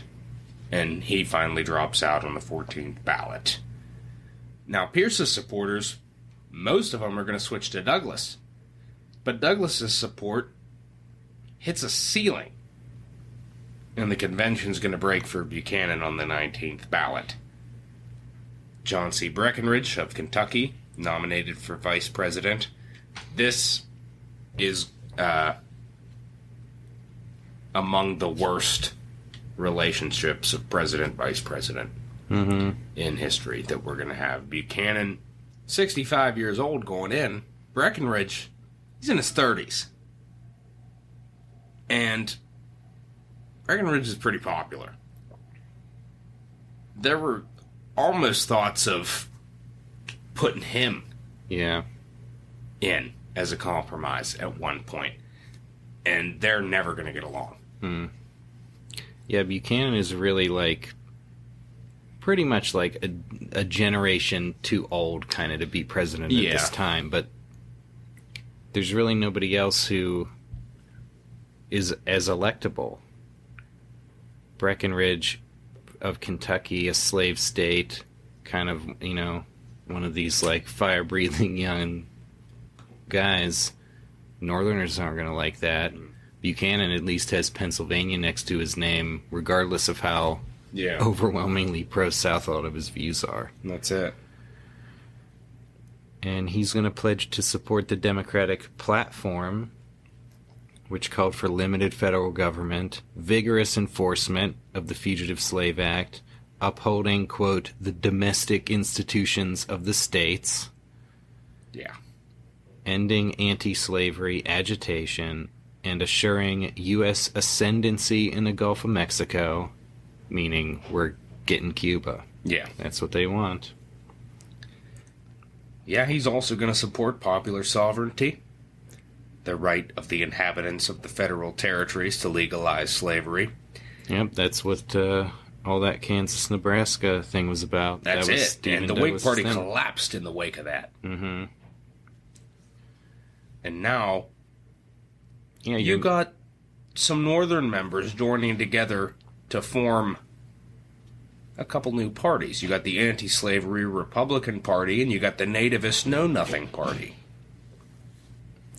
Yeah, Buchanan will not face a Whig opponent That's in right. the election. Republicans are going to nominate John C. Fremont of California, while the Know-Nothings nominated former President Millard Fillmore.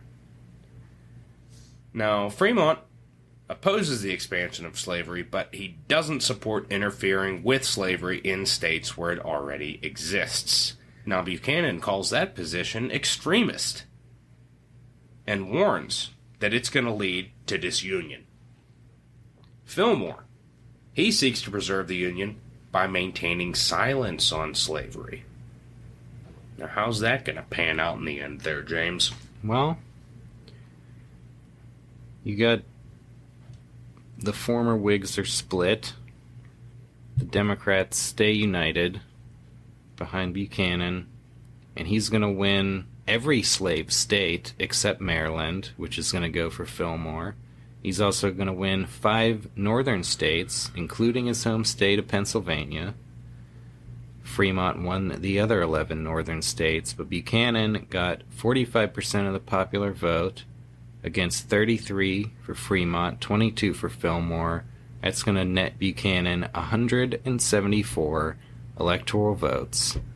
Only 114 for Fremont and 8 for Fillmore. Yeah.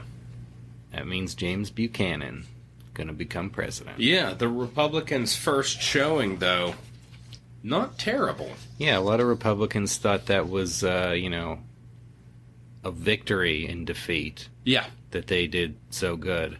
And they're already looking forward to 58. Yep. Because that's going to be big. Big congressional election that year. Yeah. So, James Buchanan, he's finally achieved his dream. Is his dream going to come true? Well, or is it going to turn into a waking nightmare from which he cannot escape? Find out after these words from our sponsors.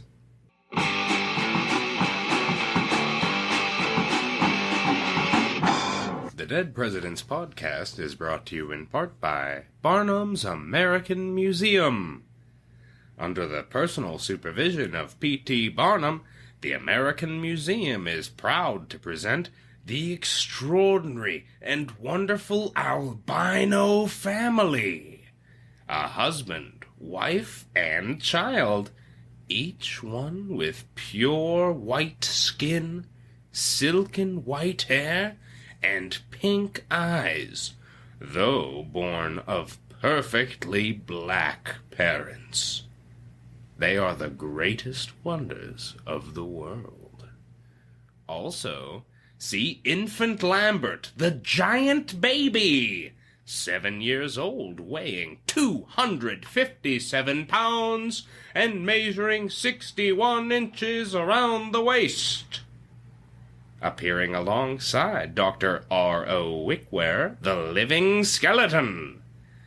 Admittance to all attractions, 25 cents. Children under 10, 15 cents. Listeners, you may think you've seen white people before, but this albino family is whiter than you could possibly imagine. So white that they may even be allowed to have rights. Their inexplicable black parentage notwithstanding. It's enough to tie a Southern Democrat's brain in knots. That's not all. Infant Lambert is as fat as the albinos are white, and Dr. Wickware is as skinny as Lambert is fat. These attractions are all under one roof at Barnum's American Museum. If you think you can get your mind blown this hard anywhere else for 25 cents or less, think again. That's a message from our sponsor, Barnum's American Museum. And we're proud to be sponsored by Jacob Heiss, who publishes this important notice. This is to give notice that my wife, Catherine Heiss, whose name prior to our marriage was Fisher, did on the 24th of July, whilst I was confined to my bed by sickness, leave my bed and board without cause or provocation, and that I hereby invite her to return, and that in case of her non-complying within the space of 48 hours from this date, I repudiate her henceforth and forever. Listeners, last time I checked, marriage vows applied in sickness and in health. Apparently that means nothing to Catherine Heiss. She ought to be ashamed of herself and consider herself lucky that Jacob hasn't already repudiated her henceforth and forever. The clock is ticking, Catherine. If you don't come back within 48 hours, don't bother coming back at all. That's a message from our sponsor, Jacob Heiss. And now, an important message from our sponsor, Mansfield and Company Wholesale Druggists. The Mississippi Diarrhea Cordial, an invaluable and soothing medicine for the stomach and bowels, was first introduced to the public about 10 years ago by Mansfield and Company, who put it up in a small way at their old stand. Its wonderful effects in curing all bowel complaints such as dysentery, colic, cholera morbus, and diarrhea, whether acute or chronic, soon won for it general favor, and now the demand for it is truly astonishing. We earnestly caution the public against several spurious imitations of this incomparable remedy, gotten up under the name of, quote, cordials, the object of which is to deceive, and thereby take advantage of the merited reputation of the Mississippi Diarrhea Cordial. Beware of such worthless trash. Ask for the genuine article, prepared only by Mansfield and Company, and you cannot possibly be disappointed. Listeners, when it comes to your gastrointestinal health, cheap knockoffs just won't cut it. We've been fooled by imposters before, and we've paid for it with our asses. Literally, our asses have been ripped to shreds. Don't make the same mistake we did. Make sure you have the actual, authentic Mississippi Diarrhea Cordial, manufactured and sold exclusively by Mansfield and Company. When your backside is flowing like the Mississippi River, reach for Mansfield and Company's Mississippi Diarrhea Cordial. And now, back to the show.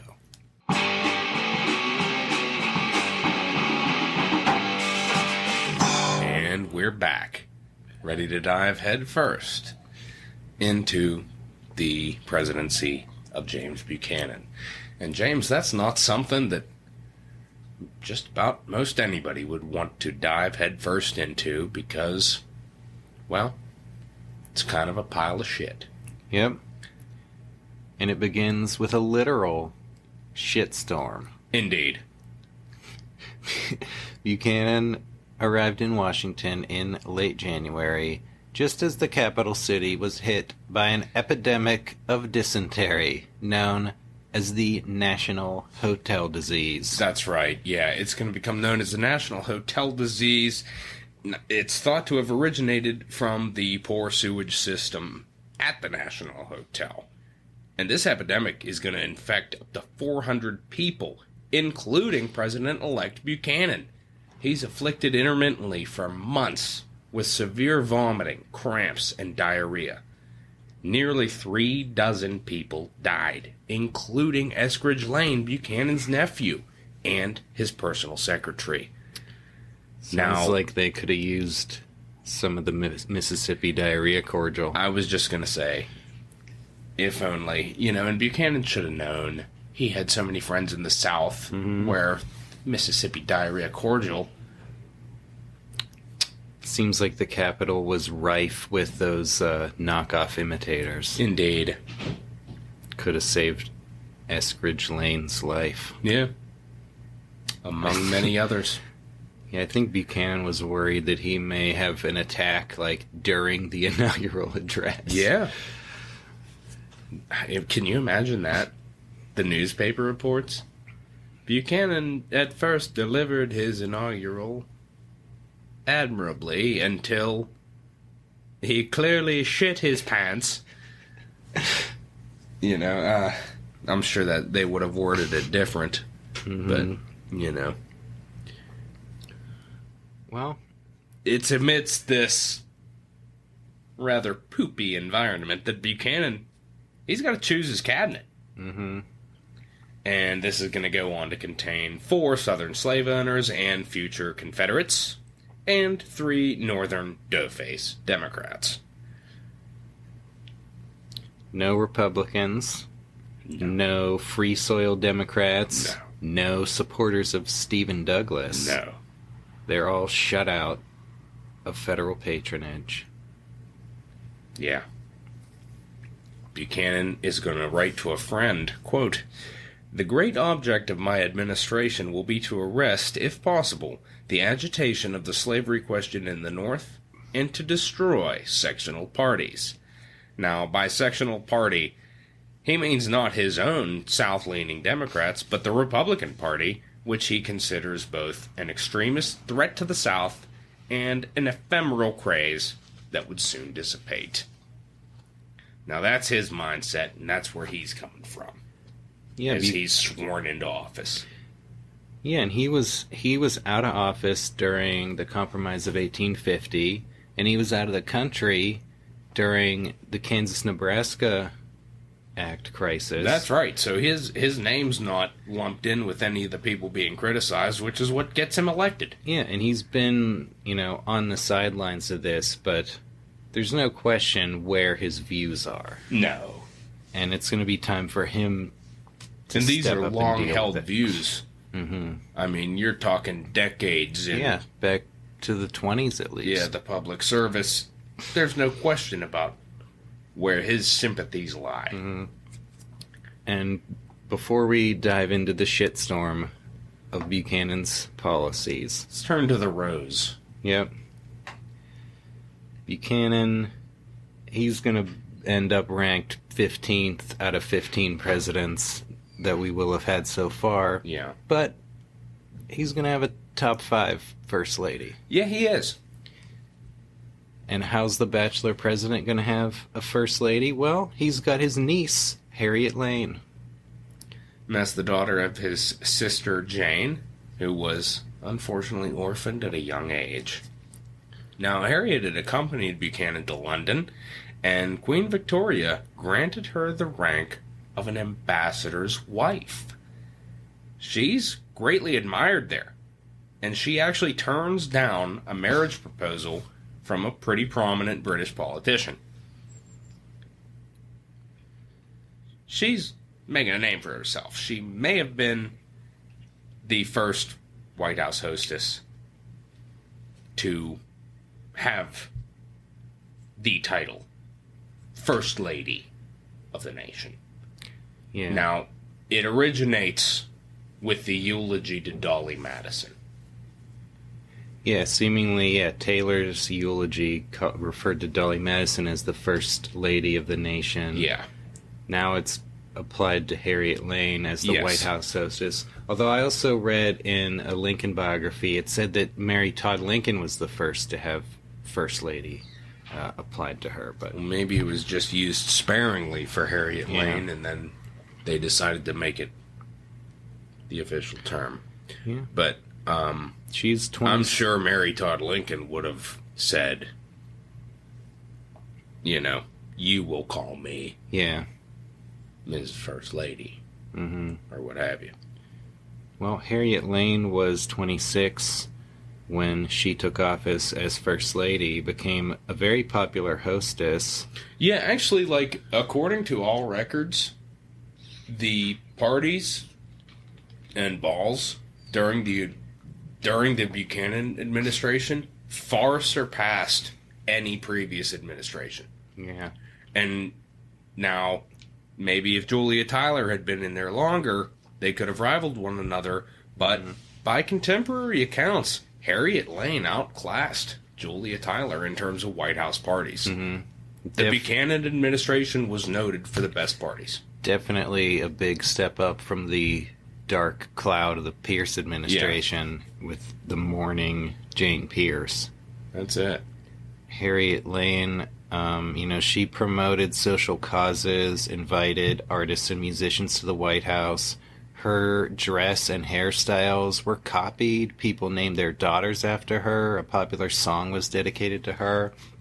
She has been compared to Jackie Kennedy and has been called the first modern First Lady.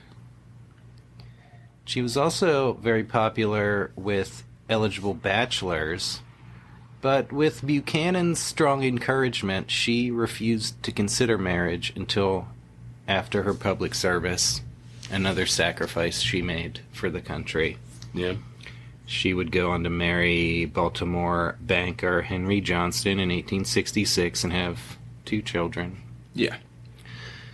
Yeah, and she would have an increasingly difficult job as First Lady. She would. With, she's in charge of the seating arrangements, and then when you have the sectional crisis erupting, well, yeah. And gets another pretty thing delicate. that, there's a little bit of criticism because, like I said, according to contemporary reports, the Buchanan administration parties were the best that had ever been seen in Washington.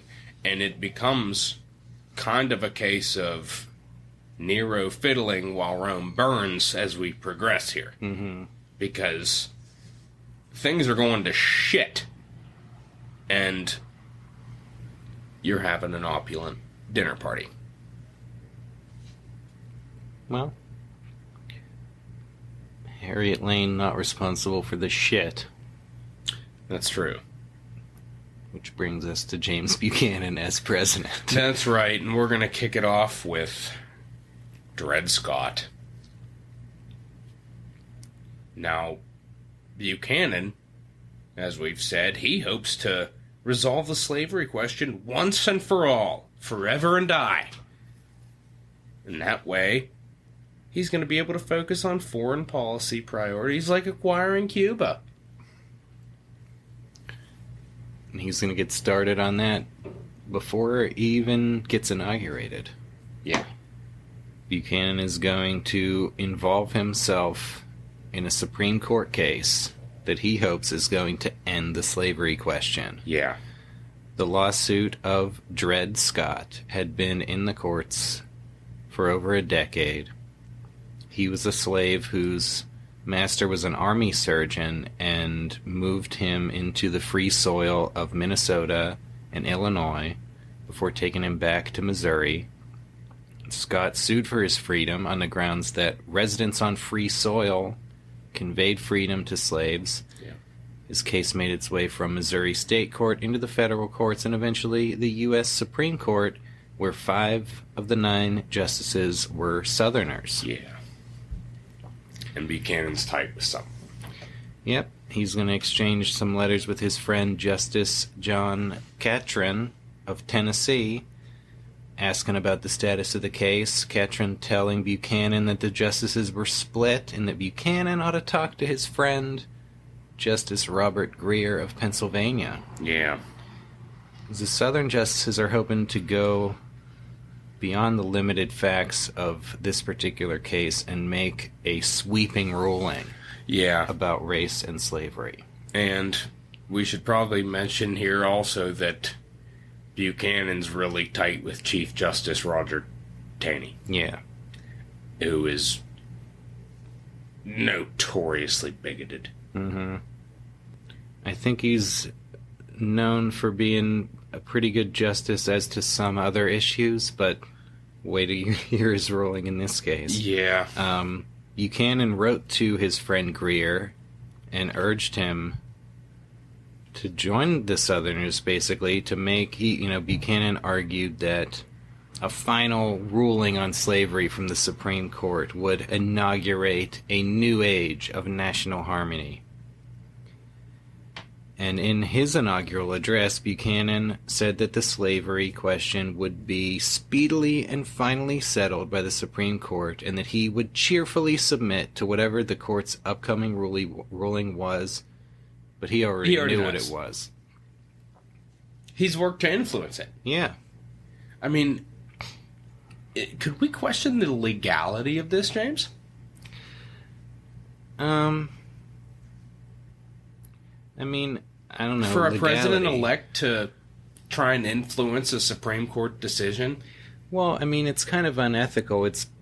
I don't know. I think that would cause major heat today. Oh, yeah. Well, I mean, today there are rules in place. Like, there are rules that the justices would follow. It would be a definite violation of a judge's ethical rules to talk to the president or other people about cases before. Well, and it was even noted by several newspapers. It's inappropriate, undoubtedly. Well, it was noted by several newspapers that Buchanan and Roger Taney had been seen like privately conversing like before and into the inauguration itself. Mm-hmm. And people were speculating, well... Yeah, I think people were trying to speculate based on that Buchanan already knew about it, but there was even more stuff going on that the public didn't know about. Yeah. It's 2 days after the inauguration, the court announced its decision, Greer being the only Northern justice who joined the majority opinion written by Roger Taney. He held that people of African descent, whether emancipated or not, were not included under the word citizens in the Constitution and were, quote, so far inferior that they had no rights which the white man was bound to respect. Wow. States could confer state citizenship on black people, but not federal citizenship, and so Dred Scott had no standing to sue in federal court. Now that is beyond fucked up. Yeah. That is among the most bigoted, deplorable things. It's baffling. Well, I looked this up. I will contextualize that one quote and make it, 1% less abhorrent. Is that Taney is talking about what was thought about black people at the time the Constitution was drafted as part of his argument that black people were never supposed to be considered as part of it. And it was that the general view at the time was that black people were so far inferior that they had no rights which a white man was bound to respect. That's so fucked up. And that ruling right there that should end the case. Under, like, how judges are supposed to decide cases, they're, supposed to decide them narrowly. And if your decision is this guy has no standing to sue, the case is over. Yeah. And you don't have to go on to do what they did, which is go far beyond anything that has to do with this case and rule that Congress has no power to exclude slavery from federal territories, and that the Missouri Compromise is unconstitutional. Yeah. Which people have been saying since the Missouri Compromise was agreed to. It was questioned by President Monroe himself. And that was a big part of the Kansas-Nebraska Act. That's right. But it's not really at issue in Dred Scott's case. No. And this is only the second time in the nation's history, and the first time since Marbury versus Madison in 1803, that the court has declared an act of Congress unconstitutional. Yeah. And they're saying Congress has no power to exclude slavery from federal territories, even though Congress has been uncontroversially excluding slavery from the territory since its very first session in 1789, when it reaffirmed the Northwest Ordinance of 1787, which was heavily shaped by Thomas Jefferson. Mm-hmm. And that's, Madison's Congress that passes that. Yeah. And Congress was heavily regulating slavery. It was... The idea that Congress can't tell the territories what to do is a new idea that's invented explicitly by Southerners to protect slavery. Right. When Thomas Jefferson was president, they bossed around the Louisiana Territory like a king. People in the Louisiana Territory were calling Jefferson like George III, the way they did not give two shits what the people who already lived in New Orleans thought. They were going to totally dictate federal policy. And that's the point of having a federal territory. Until it has enough population to become a state, the rest of the country doesn't trust it to make its own rules, so to speak. That's it. Certainly not. Yeah, it's under federal jurisdiction, and that's why the whole idea of popular sovereignty in Kansas, I feel, was bullshit. Yeah. Slavery is the, defining national question. You're not going to let the future of the country be decided by whatever, few thousand people are in Kansas at the time. Right. Everyone in the country has their representatives in Congress, and they'll decide what direction it's going to go in. Yeah. Like in Louisiana, the people in Louisiana at the time we acquired it were French and Spanish. That's and right. they wanted to operate under French and Spanish local laws. Yeah.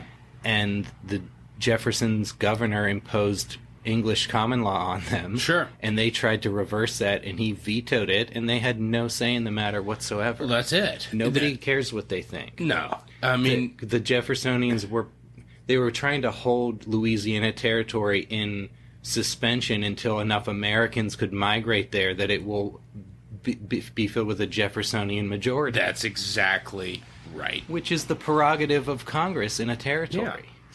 Especially ones where practically nobody lives in. Yeah. I mean, I think our listeners ought to know at this point that if you're bitching about, whatever side you're on, if you're bitching about whatever current administration's in there or whatever party holds sway, the overall lesson is it's always been fucked. Mm-hmm. Yeah, so this ruling about congressional power over the territories is totally contrary to history at this point. Yeah. But they don't care because they want to decide the slavery question one way and hope that coming from the Supreme Court, that'll be the final word and it'll be over. Yeah, they think that's going to be it. Forever and die, it's going to be over. But they're fooling themselves, and it makes things incredibly worse. Yep. It's denounced everywhere. I mean, outside of the South. Yep. But, I mean, it leads Frederick Douglass to call it, quote, an open, glaring, and scandalous tissue of lies. Mm-hmm. I side with Frederick Douglass. Also, and Lincoln. Mm-hmm. He says it violates the Declaration of Independence. He calls it part of a democratic conspiracy that is soon going to impose the legalization of slavery on the northern states. Now, whether or not Lincoln actually believed that was the case, that was good fodder. No. And it raised pulses. Yeah, we'll get into that. Politicians have always episode. been politicians, people. Yeah, we'll talk about that in the Lincoln-Douglas debates next episode. Because we can almost have a single episode just on the Lincoln-Douglas debates. Well, the Dred Scott case arguably is going to overturn Stephen Douglas's doctrine of popular sovereignty. Basically, that even a territorial legislature can't prevent slavery prior to statehood, which was the huge battle that Douglas had been fighting for years. That's right. And now you got that inter-party turmoil. Yeah, popular sovereignty was already like a bridge too far. Yeah. And now that bridge is burned. Yeah. And you're leaving Stephen Douglas hanging out there. But he's going to continue to promote popular sovereignty. That's going to make him an enemy of the Buchanan administration. This decision makes the Supreme Court, really damages its reputation. Yeah. This particular decision is going to be overturned by the 13th and 14th Amendments, and it has been universally condemned as the Supreme Court's worst decision of all time. Yeah. Chief Justice Charles Evans Hughes infamously called it, quote, the court's greatest self-inflicted wound. Mm-hmm. And absolutely. Yeah. Just pretty sad, disgusting, repulsive. Those are just a few of the words that can be applied to it. Yeah. I mean, our listeners know, if they've been with us throughout the ride that is American history and presidential history, politics has always been politics. Nothing has really changed. You know, the bickering that happens today, there was bickering at the beginning. Nothing has changed. It's always been like this. This is politics. This is the game that is politics. Mm-hmm. It's almost on a level of sports entertainment. Yeah. Yeah, and in recent decades, there's more of a tendency, I think, to one side or the other wants to have the Supreme Court rule on something. That's right. Taking it out of the democratic process. Yeah. So that their side can win no matter what's happening at the ballot box. And Dred Scott is really the first instance of that happening. That's right. Where the Supreme Court thinks it can make the final word regardless of public opinion. And public opinion will then just turn against the Supreme Court. Yeah. And it really damaged its own reputation here. Indeed. And did not resolve this question. No, not at all. It just exacerbated it, brought it more to the fore. And, boy, could things get any worse? Well, yeah, they can. Because we got the Panic of 1857. Yep. In mid-1857, the Ohio Life Insurance Company is going to collapse, and that is going to set off a wave of bank failures, business bankruptcies, plummeting land values, and lost jobs. Contributing factors include the overextended expansion of railroads and state banks, decreasing gold prices, and decreased European dependence on American food exports after the Crimean War ended. Very similar to the Panic of 1819. Yeah. When the European War ends, they don't need us as much, That's and our right. economy collapses. Yeah. And the North is going to be the hardest hit because European demand for cotton continues. Yeah. And that keeps the South relatively unaffected by That's this. it. So, yeah, the North's miffed.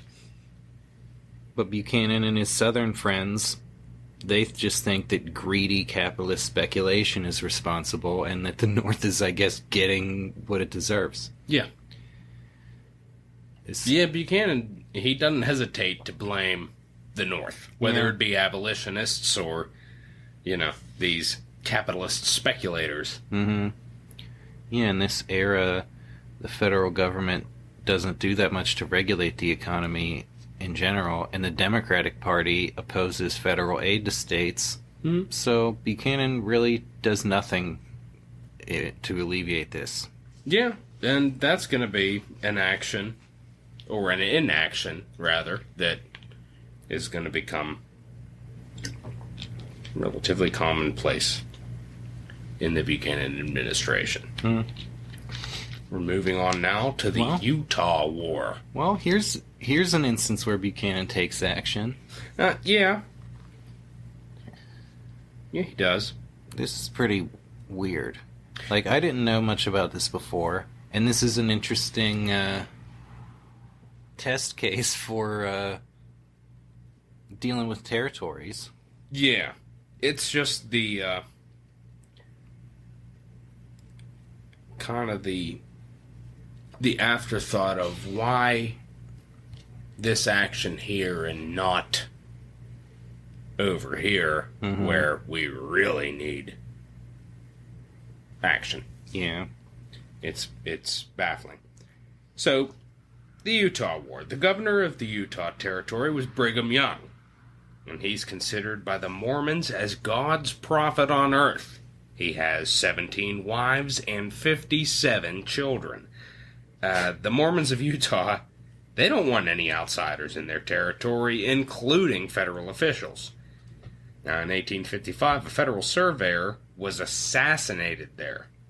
In September 1857, 125 settlers on their way from Arkansas to California were murdered by Mormon militiamen and Indian auxiliaries in the Mountain Meadows Massacre, which was blamed on Indians and meant to discourage future settlers.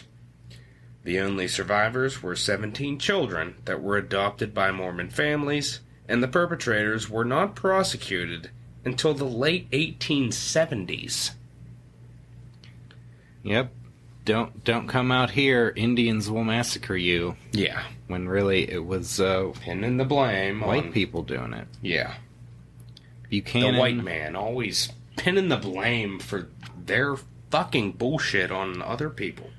Well, Buchanan was rightly outraged by the Mormons flouting of federal authority and, like many other Americans, was offended by their practice of polygamy. And here's some hypocrisy, because Southern slavery is, quote, a domestic institution that is supposed to be exempt from outside moral scrutiny. That's right. But the domestic institution of Mormon polygamy is a fair target. Uh-huh. And when you get to territories, just know that in the 1890s, Mormons were forced to renounce polygamy as a condition of Utah statehood. Yeah. So as a territory, that's Congress telling a territory and a state what it can do and not. Yeah. But, getting involved as to whether Kansas has slavery, Congress has no power Right. there. It's automatically Yeah. a slave thing, and yep, if Congress treated slavery like it did polygamy, then maybe we don't have to have civil war. But Buchanan considered Utah to be in a state of rebellion against federal authority. He named a new governor and sent a U.S. Army force of 2,500 men to install the governor and restore federal power. Now, the Mormon militia destroyed Army supply wagons over the winter, and a war was expected to take place after the weather cleared in the spring. Yeah. A war. Between, territorial militia and the U.S. Army. Yeah. But over the winter, Buchanan's friend Thomas Kane of Pennsylvania negotiated a peaceful resolution in which Brigham Young resigned the governorship and Mormons accepted the secular authority of the federal government in exchange for amnesty and freedom to continue their religious practices. Including polygamy. Yep. But Buchanan not taking any shit from the Mormons, sending in the troops. Yeah, not taking any shit from the Mormons. Well, we'll see if we get that Buchanan later. We won't. No. Spoiler alert.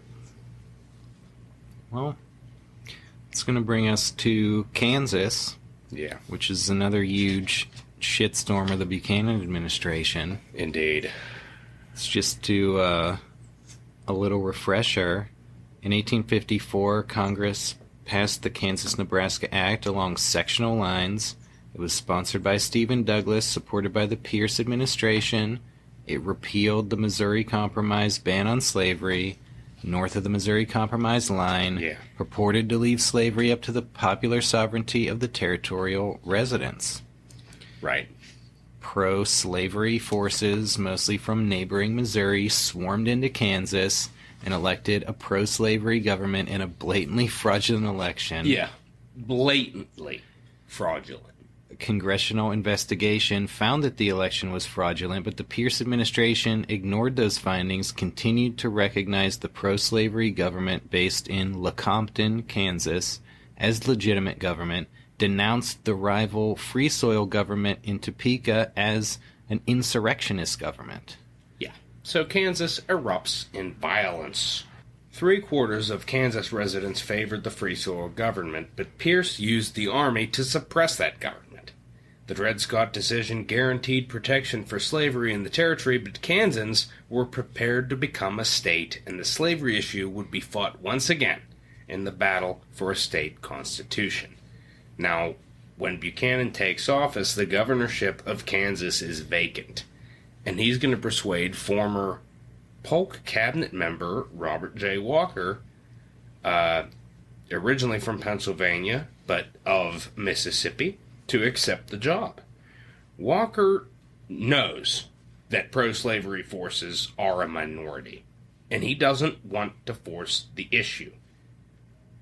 Buchanan assures him that any proposed state constitution would have to be ratified by the bona fide citizens of Kansas before it could be submitted to Congress.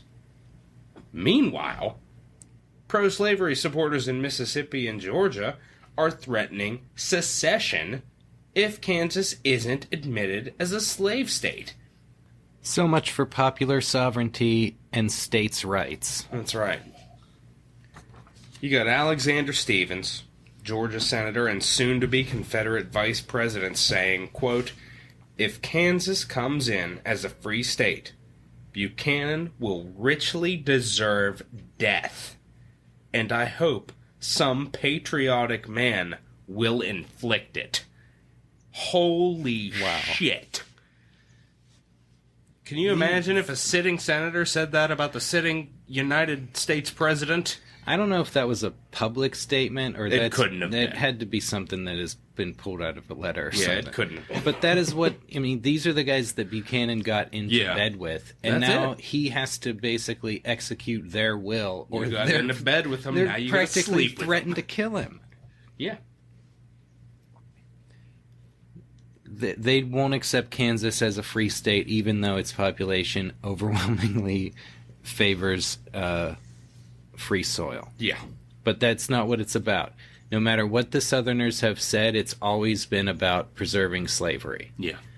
They, when they agreed to the Missouri Compromise line, it was like, okay, we'll take slavery down here and accept that it's not up here. But then, when more territory comes in, well, popular sovereignty. Okay, then when you lose the popular election, then Congress has no power to, nobody has any power to ban slavery. Right. And then when you're ready to become a state, now apparently even a state's not allowed to decide slavery or not. That's it. And that's what Lincoln was getting at when he said, this is coming to legalization of slavery everywhere. Yeah. That in the next election, they're going to be talking about a federal slave code that protects property and slaves everywhere. Yeah. Because going from slave rights or states' rights to slave rights. Yeah. That if you own slaves, that's your personal property, and if anyone tries to interfere with it anywhere, they're violating your rights. No matter whether it's Congress, a territorial government, a state government, slavery trumps all. Yeah. And I mean, keep moving the ball. And seriously now, if you think about it, you are putting the life of a human being on the same scale as a wheelbarrow or a couch. Think about that. Yeah, and this is how far they've gone from Thomas Jefferson accepted that slavery was an evil and needed to be contained. And Jefferson and Madison uncontroversially voting to ban slavery in the Northwest Territory to end the international slave trade. Yeah. And now these guys are supposed to be the new Jeffersonians. Well, the problem was in the beginning they couldn't get rid of it where it was making them money. Yeah, and the thing is, no one is asking them to do that. No one is threatening to come into Georgia and take Alexander Stephens slaves. No one. That threat has never been made by anyone anywhere near a position of power. It's kind of like they're going to come and take your guns. As soon as they get elected, I promise you, they're going to take your guns. It was kind of like, they're going to come and take your slaves. Or they're going to convince your slaves to rise up against you and murder you in your beds. Yeah. It's not they're going to come and take your guns. They're going to whisper into your gun's ear and it's going to become sentient and shoot you. Yeah.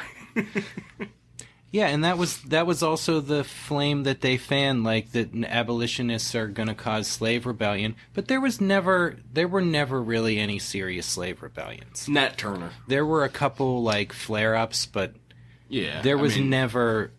Nat Turner was a big one, but They're few and far between. Yeah, and that was not a lot of slaves involved. No. They killed a decent amount of people. Yeah. But the idea that hundreds of thousands of slaves are going to revolt... We're going to rise up all at once. Just the largest slave revolt in American history in terms of number of slaves involved was in New Orleans in 1811, I believe, and it was a couple hundred slaves. They killed one guy, and they were destroyed in 2 days.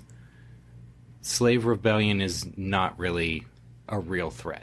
But I guess when you live on a plantation... The media pumped it up as such. True, and maybe when you live on a plantation with 100 slaves, you fear for your own life. Yeah, you had your, what you're doing is Tucker wrong. Carlson of the day back then saying, you know, with that quizzical look and his head turned aside, you're going to be killed in your beds. Yeah, they're going to rise up. They're going to rape your women. That was a huge thing that was said at the time, too. They're going to kill your children. They're going to rape your women. Mm-hmm. That's what happens if you let Northerners have free speech, is your wife is going to be raped by the 100 people you enslave. Yeah. And I think their fear of slave insurrection probably had as much or more to do with their own deep down knowledge that what they're doing is wrong, rather than any actual, like, stirrings of rebellion among slaves. Well, I think they would have had to know that what they're doing is wrong.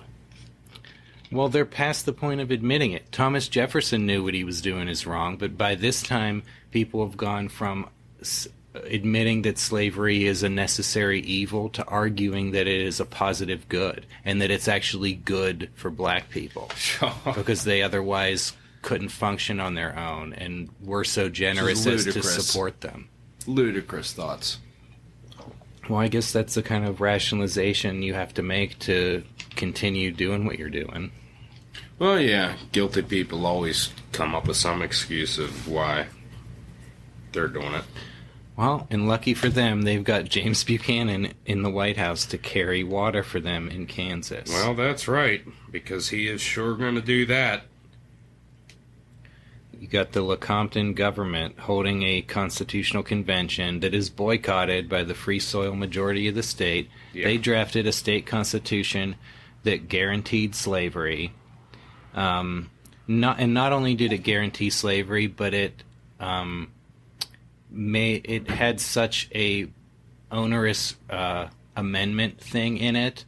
It said that it could not be amended for 7 years, and then the amendment process was so burdensome that slavery could have never been overturned, even though the vast majority of the state was against it. That's it. They bogged it down with just legal bullshit. Which is like, Kansas started on the idea of popular sovereignty, and this is as opposite of that as you can get. That's precisely correct. So they send this constitution to Congress for approval, asking to be admitted as a state with this constitution.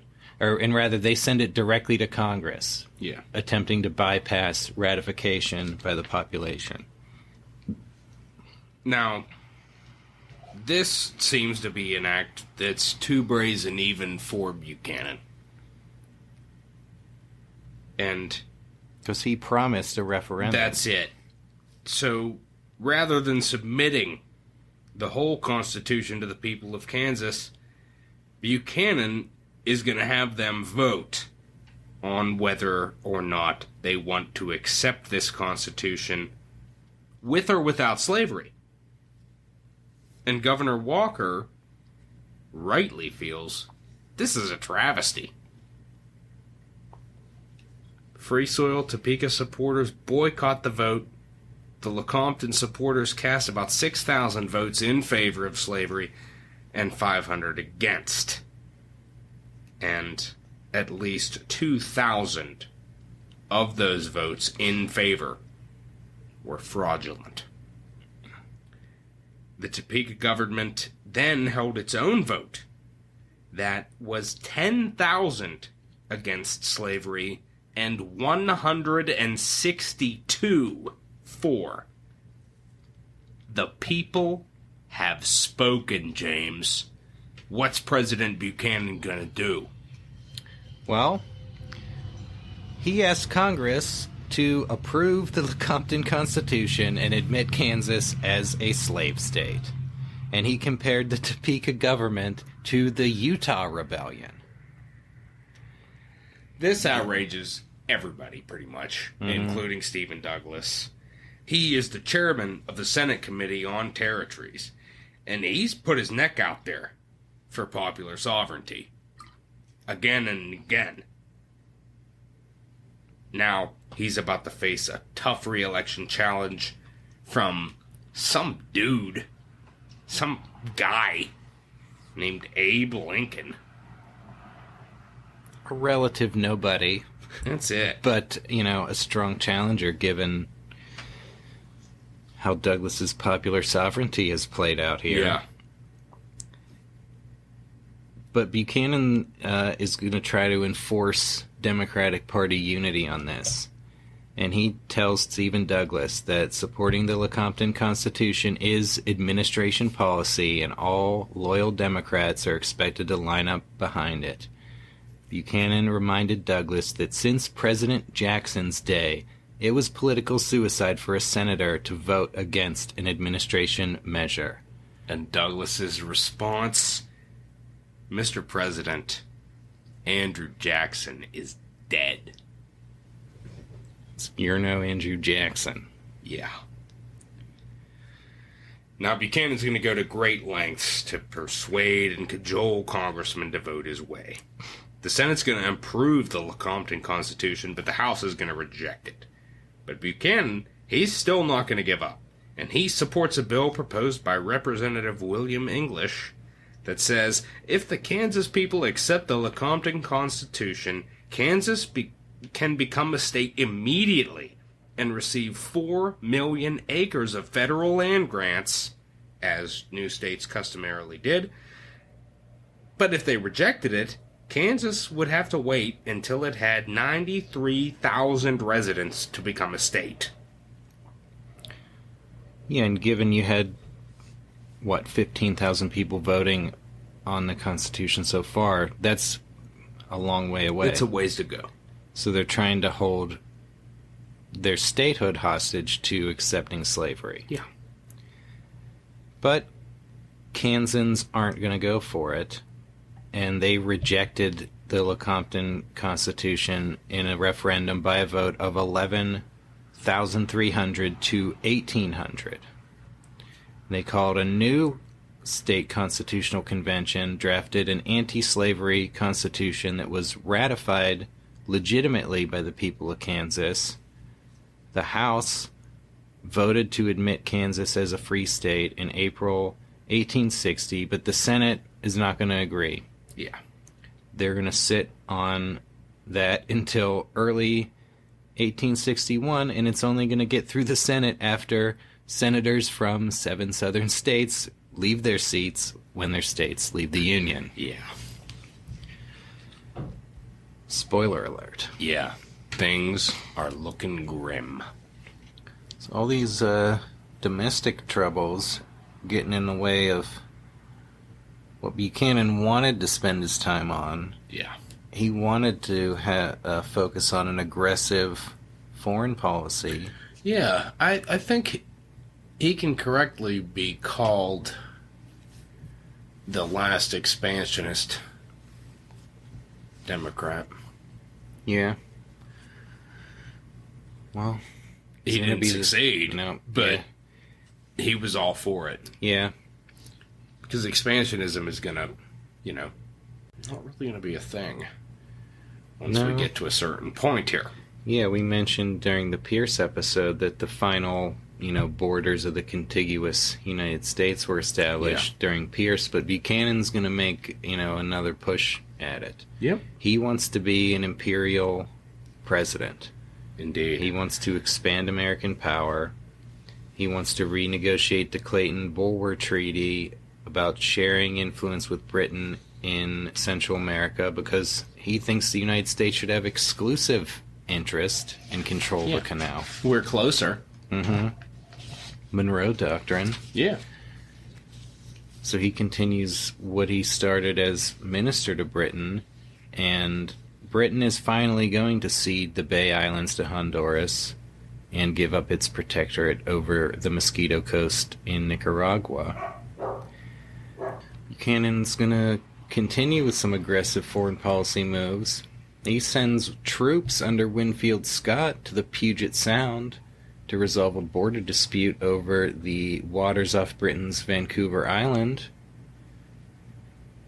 And though the U.S. had outlawed the international slave trade, some foreign slave ships in the Caribbean would fraudulently fly the American flag to avoid British naval patrols. Yeah. Buchanan successfully protested against Britain's practice of rooting out and searching these ships, considering it a dishonor to the American flag. Yeah. He's not shy. Mm-mm. He knows his Britain diplomacy, and he's pushing hard. Yeah. It just leads you to wonder, what the hell happened at home? Well, we'll find out. Yeah. Yeah. He's seeking right now to establish an American protectorate over the northwest Mexican states of Sonora and Chihuahua, where Apache raiders ran wild.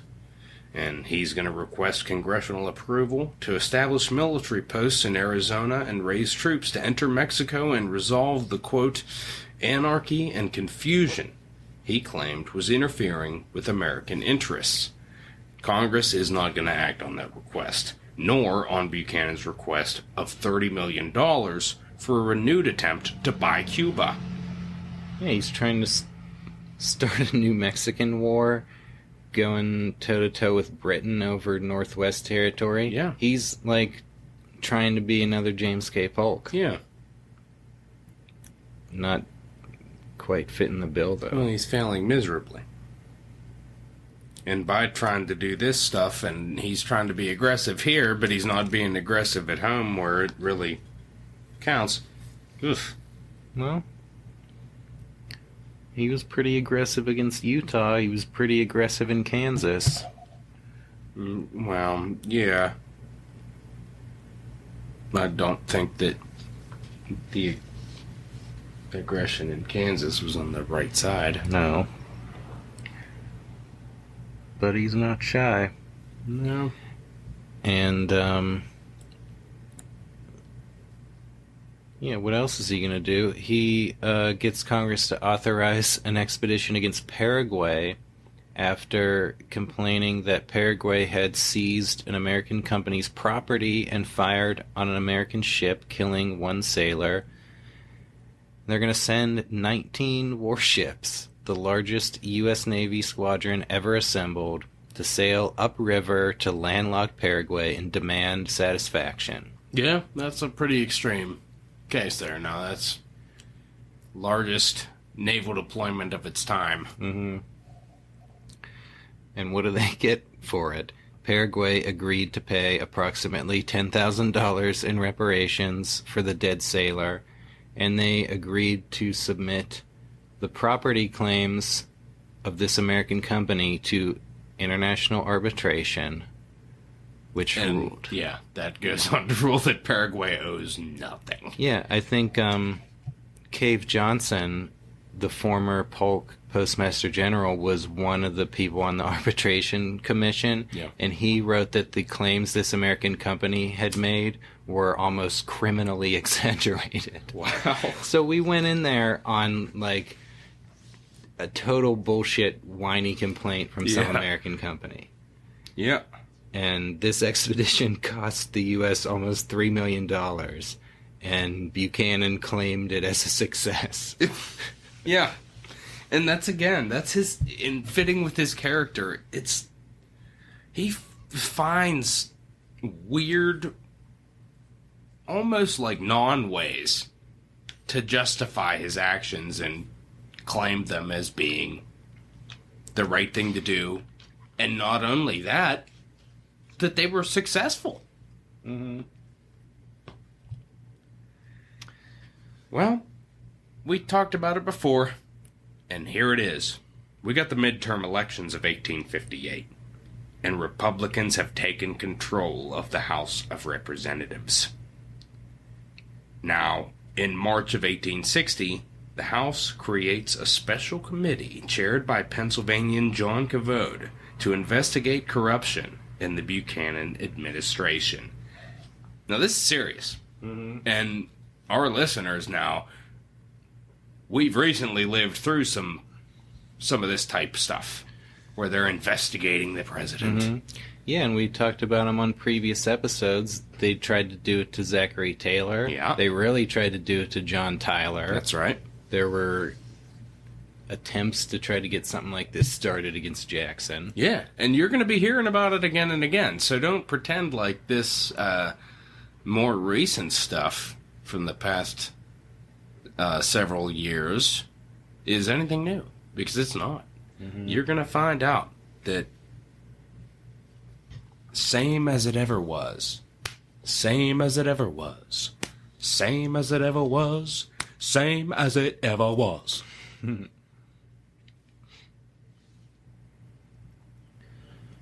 Well, in 1860, the main allegation is that questionable means were used to secure congressional votes in favor of the Lecompton Constitution.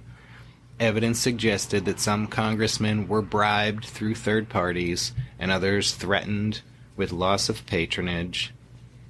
And then beyond the Lecompton issue, there were allegations of general abuse of the patronage power, including Democratic Party receiving kickbacks from those granted lucrative posts and contracts.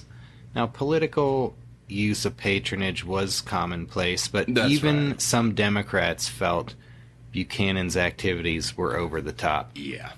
They thought he's reaching a little bit. He is a lifelong, party boss machine type politician. Yeah.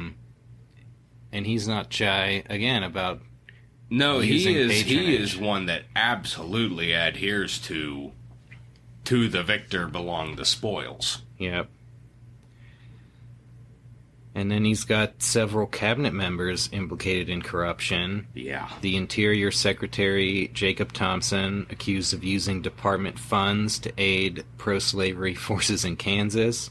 The War Secretary, John Floyd, sold government assets to friends at low prices and bought questionable supplies from friends at inflated prices. We should also mention that John Floyd made an attempt to ship pretty large quantities of arms to the South.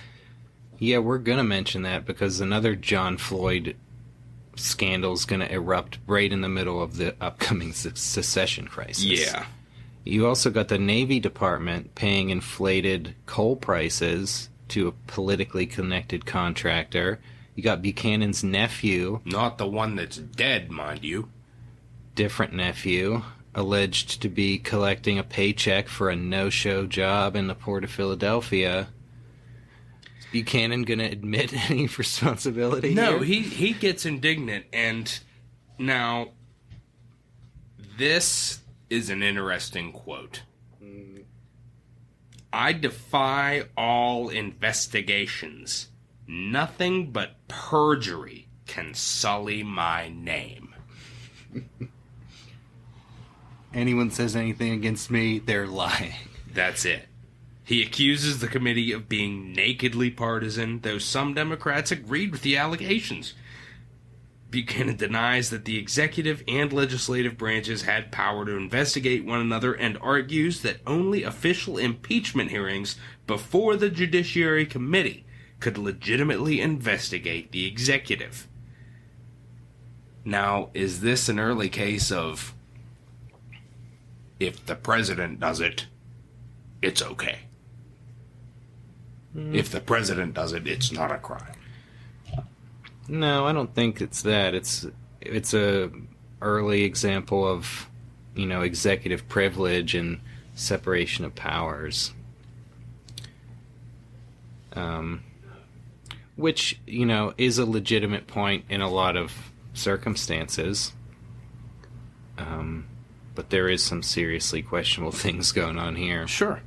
Buchanan ended up feeling triumphant when there were no impeachment proceedings and no criminal charges filed, but a lot of people were shocked by the corruption that came to light. Yeah. No, that's why I brought up that Nixon quote. Mm-hmm. and the president does it, it's not illegal. Is that what he said? So, it was something along those lines. I don't remember the exact context of that. But, you know. I don't think that's here because he's denying that he did anything. Well, yeah. Well, and that's going to bring us around to the election of 1860. Yeah. Buchanan's going to stand by his promise to serve only one term and not seek re-election, though literally nobody was clamoring for him to reconsider. No. The Republicans go on to circulate copies of the Cavote Committee report as a campaign document. The Democratic National Convention meets in Charleston, South Carolina in April 1860 and reveals a split in the party. Yeah, it's going to be a very serious split that Buchanan was instrumental in creating. Yeah. You can't return from this kind of thing. No, because you got Stephen Douglas continuing to espouse the doctrine of popular sovereignty as to slavery in the territories, while the Southerners are now insisting that not only was slavery guaranteed under Dred Scott, but that Congress should pass slave codes to further protect private property and slaves. Buchanan, he didn't do anything to heal this party split, and he was the one causing it by taking the Southerners' side at every turn and forcing the Compton Constitution down his own party's throat. Yeah. Punishing Stephen Douglas and his supporters when they wouldn't get on board. Yeah. And when this Democratic Convention voted against endorsing the Dred Scott case and a federal slave code in the party platform, the delegations of 7 southern states walked out. Yeah. 7 southern states walking out, going to become a trend. And it starts right here at the Democratic Convention. Yeah. The convention rules require 2/3 vote to win the nomination, and the ruling was that meant 2/3 of all the delegates, not just 2/3 of those present and voting. Yeah. So with those 7 states gone, you need practically a unanimous vote to get the nomination on what's left. And while Stephen Douglas led the convention on all 57 ballots, he can't get there. No. So the convention adjourns without selecting a nominee. Yeah. It's going to reconvene in Baltimore in June. But then when it voted not to reseat some of the delegates who had walked out last time, even more Southerners are going to bolt. Yep. Those remaining changed the rules to require only a 2/3 majority among those present, and Stephen Douglas wins the nomination. Now that's going to be seen as controversial. Even Buchanan, when we get into it here, because what we got now is Southern Democrats convening their own convention in Baltimore and nominating Vice President John C. Breckinridge of Kentucky. Buchanan continues to do nothing to avoid this party split or to try and heal it. Yeah. And he eventually kind of supports his vice president, but not really. Mm-hmm. His speeches at the time are so vague and so just... Mm-hmm. It's hardly any support at all. Yeah, and he's not providing any leadership to try to not at do all a compromise. No, last he's episode really not. We talked about some of Franklin Pierce's friends were trying to get him to try to come in at this point and be a compromise candidate. But maybe it could have worked. I don't know. Well, maybe not. But maybe not Pierce or Buchanan, but maybe somebody. If somebody would try to get the party unified to be able to predict what's going to happen if they don't, which is the Republican convention in Chicago compromises by nominating some former one-term congressman, a 2-time failed Senate candidate named Abraham Lincoln. Yeah. And then there are some Unionist Southerners, mostly former Whigs, who nominate John Bell of Tennessee on the Constitutional Union Party ticket. That's right. Now, Buchanan, for his part in this election, he's expected to support either Douglas or Breckinridge. He clearly is not going to support Douglas. Mm-hmm. But he's always maligned John C. Breckinridge. John C. Breckinridge had a pretty miserable time as vice president under James Buchanan. Mm-hmm. He was not allowed to confer with the president directly. Breckinridge was forced to meet with Harriet Lane and give her a reason why he wanted to meet with the president, which Harriet Lane would deliver to Buchanan, and Buchanan would send a response. So basically, Breckinridge was treated like shit, and Buchanan, in his endorsement, quote-unquote, of Breckinridge, says that Stephen A. Douglas can't be considered the Democratic candidate because he didn't have the legal two-thirds majority required for the nomination. Of course, Breckinridge also did not have, and he goes on to say Breckinridge also doesn't have that, but, you know, it's a total non-support, and you got 4 ways this thing is going.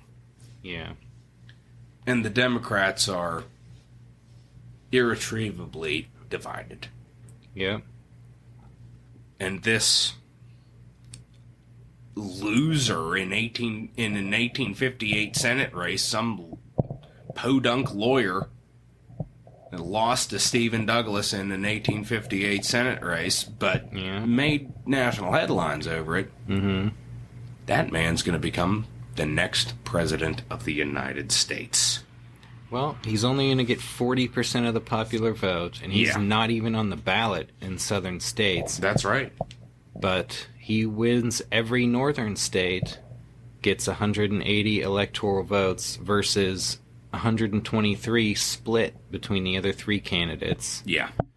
Popular vote is going to go 18% to Breckinridge, 29.5% to Douglas, 12.6% to Bell. Breckinridge is going to win 11 southern states. Douglas is going to win only Missouri. And Bell is going to win Virginia, Kentucky, and Tennessee. Yeah.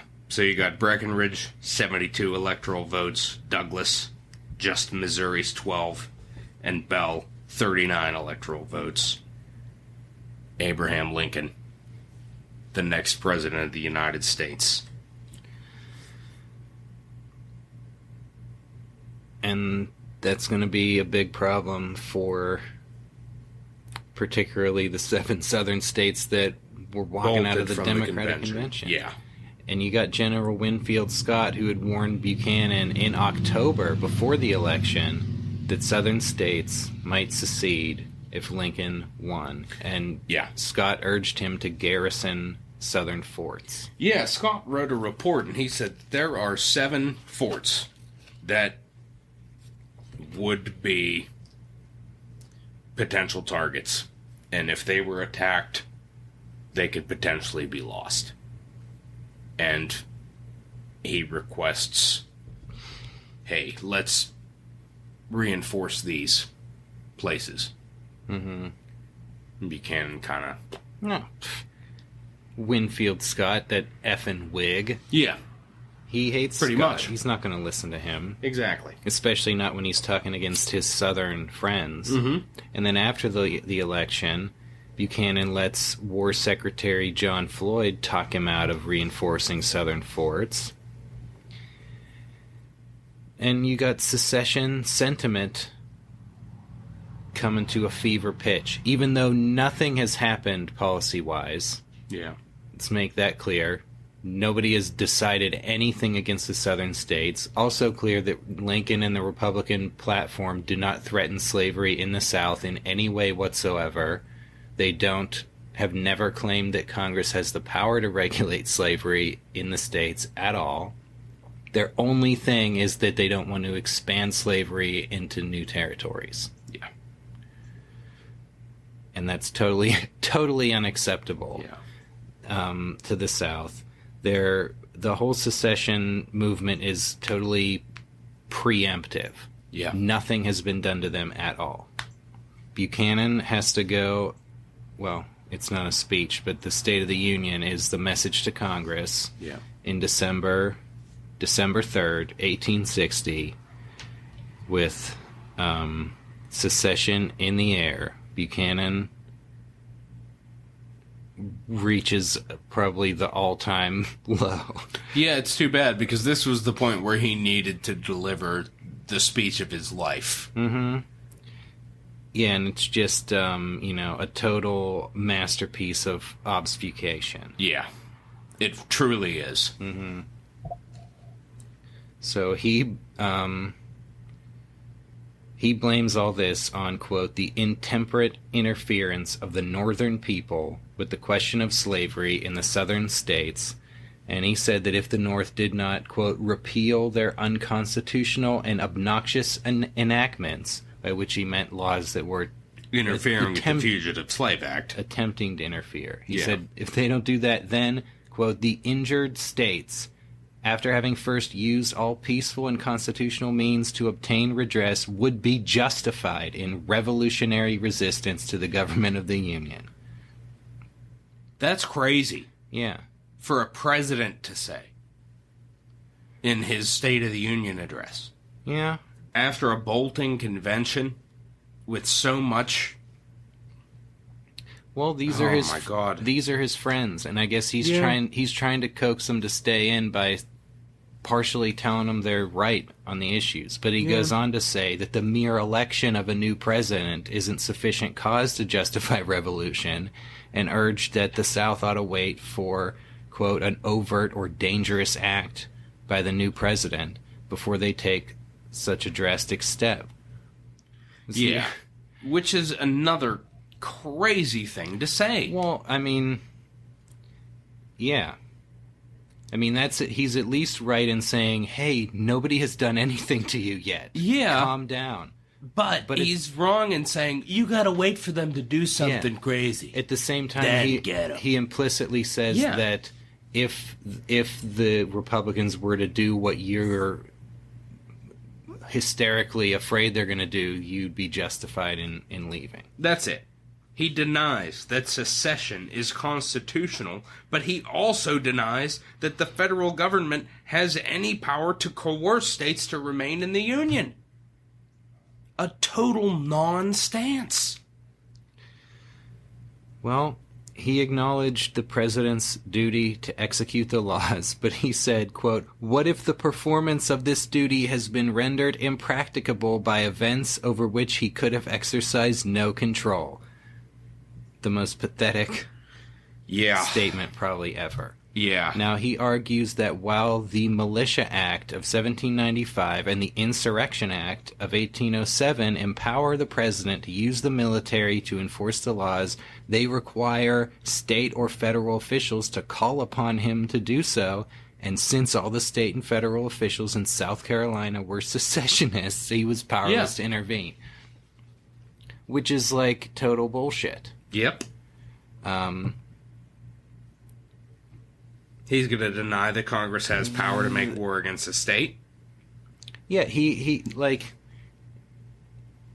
totally, like, buying into the whole Southern viewpoint here. He denies Congress has power to make war on a state.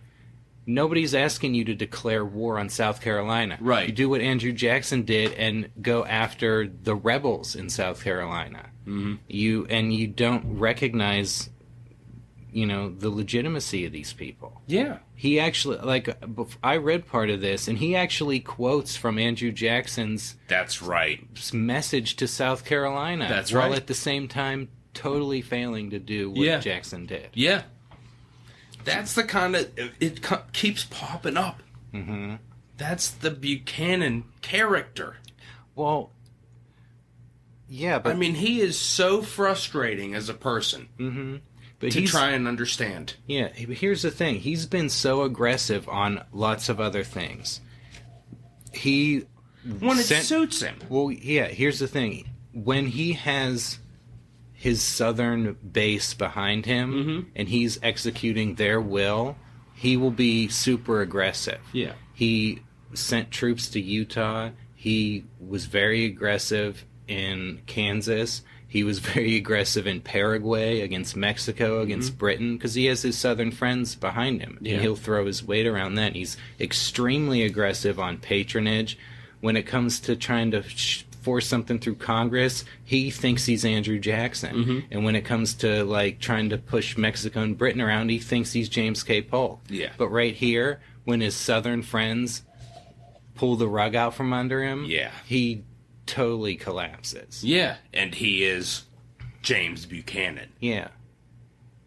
At bottom, like he, in a way, you almost want to feel bad for him because he's totally betrayed by his southern friends who leave him holding the bag after he did everything they wanted. That's, well, you got a point there. And the way they read this, he's like begging them to wait for Abraham Lincoln to come in and do something rather than putting this on him. Yeah. But they are not going to do that because they're going to take, because by the way, like if you don't know, the inauguration is on March 4th. That's correct. It's not on January 20th yet. So there's like a 4-month period. And the South is going to use that period to get a whole government and military up and running. That's right. While this weakling who's their friend sits there and does nothing. Yeah, I mean, you're not going to see the January inauguration until FDR. Yeah. At this point, you got some time to stew. And Buchanan, you have a point. He did everything he could to help these guys out, and they cut and run. But, yeah, and here... But can you really feel bad for him? No, you don't. I don't think so. He's really getting what he deserves now. I think so. But he could use this moment to stand up for himself. Those 2,500 troops he sent to Utah, send them to South Carolina. You know what would protect Fort Sumter? 19 warships in the harbor. That's right. And if he had done any of this, then... But he throws his hands up. Yeah, and walks away from the problem. In 1832, Jackson, in the nullification crisis, like was getting troops ready. Like he put out a gun and pointed it to the head of South Carolina and said, "Go ahead, I fucking dare you." Yeah. And South Carolina backed off, and the rest of the states who were sympathetic to that cause backed off because they saw that if we do this, we're going to be fucked immediately. Yeah. Taylor to a lesser extent with Texas. Yeah. And here the South sees that Buchanan didn't have the this balls. guy's not going to do anything. Yeah. So we can do whatever we want, and he's going to sit there and take it. That's it. And he's going to be taking it from his own cabinet and everybody. You know, he gives his State of the Union. It is denounced in the North, but it's also outrageous Southerners because he dared to deny the constitutionality of secession. Yeah. He said, basically, secession's not authorized by the Constitution, and if you do it, it's a revolutionary act. Yeah. Which, I mean, America's founded on a revolution. Revolutions can be justified in certain circumstances, but the Southerners aren't even happy with that. Right. So his Treasury Secretary, his great friend, Howell Cobb of Georgia, resigned in protest over this message. Yeah. And then on December 20th, South Carolina voted to secede from the Union. Yeah. There's a story that Buchanan was at a party, and he was in a chair, and there was all kinds of people. They were having a decent time. And another friend of his, Congressman Lawrence Kite, suddenly caused an uproar. He was shouting from the street, something or other. Nobody could quite hear it, and Buchanan kind of sat up from his chair and said, is the building on fire? Somebody needs to check on this. And they went out and talked to him, and they came back and told him, Mr. President, South Carolina has voted to secede from the Union.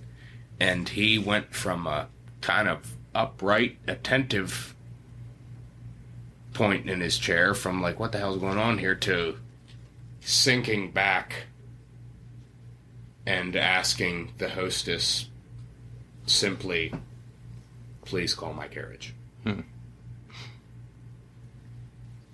And that was the moment that he realized he had been betrayed by those that he had tried to help. And he knew at that point that it was over for him. Well, he wants to try to prevent additional states from seceding, and he goes along with a proposed constitutional amendment to protect slavery in the states and territories. Yeah.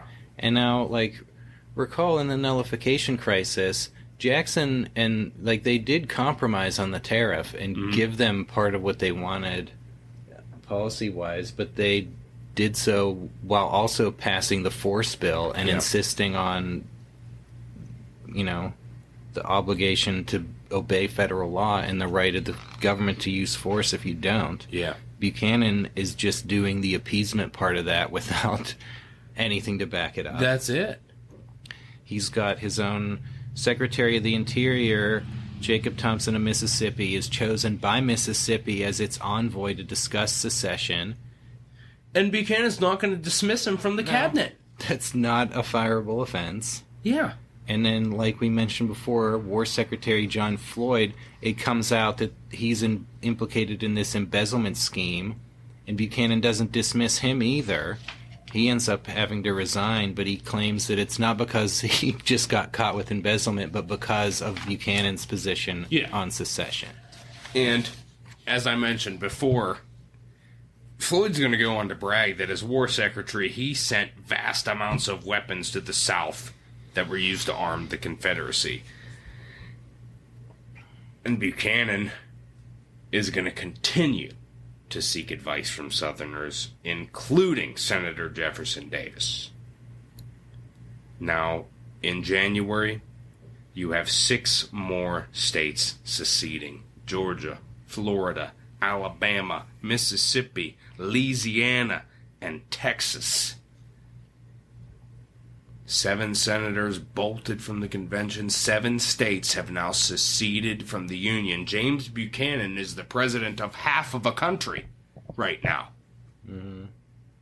Even though the other half hasn't elected its own president and hasn't established its own constitution yet, they're gone. Well, that's their theory. And most of the federal property and forts in these states are, you know, just taken over without any resistance. But you got Charleston, South Carolina, where there's a small U.S. Army force under Major John Anderson, which moved from the indefensible Fort Moultrie in Charleston to Fort Sumter on an island in the Charleston Harbor. Yep, and this is one of the ones that Winfield Scott warned him about. South Carolina's governor demanded that Buchanan abandon Sumter, while Winfield Scott and others encouraged him to reinforce it. Buchanan drafted an order for Major Anderson to leave Sumter and return to Fort Moultrie, which was indefensible and would have meant they would be taken down. But there are new members in Buchanan's cabinet who replaced Southerners who seceded, and they threaten to resign if Buchanan issues this order. Well, because it would mean surrendering a fort to this rebel wannabe new nation. Yeah, and not just surrendering a fort, but like basically acknowledging their sovereignty over the fort. Yeah. So under pressure from his cabinet, Buchanan caves and doesn't send that order. Yeah. Instead, he sends an unarmed merchant ship to reinforce Fort Sumter, but he doesn't tell Major Anderson that it's coming or to use force to protect it. And Confederates fire on the ship, and it turns back. Yeah. Buchanan would reject further calls to reinforce Fort Sumter with warships. Major Anderson and his men were trapped there with dwindling food supplies, but that's a problem for the next president. That's right. We could get into some of the details of Fort Sumter in the next episode. As it is right now, Buchanan's just waiting it out. He just wants to get the hell out of there. Mm-hmm. And when Lincoln gets to Washington at the inauguration, the one recorded quip of conversation between the two is Buchanan saying to Lincoln, quote, "My dear sir, if you are as happy in entering the White House as I shall feel on returning to Wheatland, you are a happy man indeed." And that's going to bring us to the end of James Buchanan's presidency. When we return from this commercial break, we'll dive into James Buchanan's post-presidential life. We'll discuss our visit to Wheatland. And, as always, we'll have some book recommendations and an overall summation of James Buchanan. You're listening to the Dead Presidents Podcast. Don't fucking go nowhere.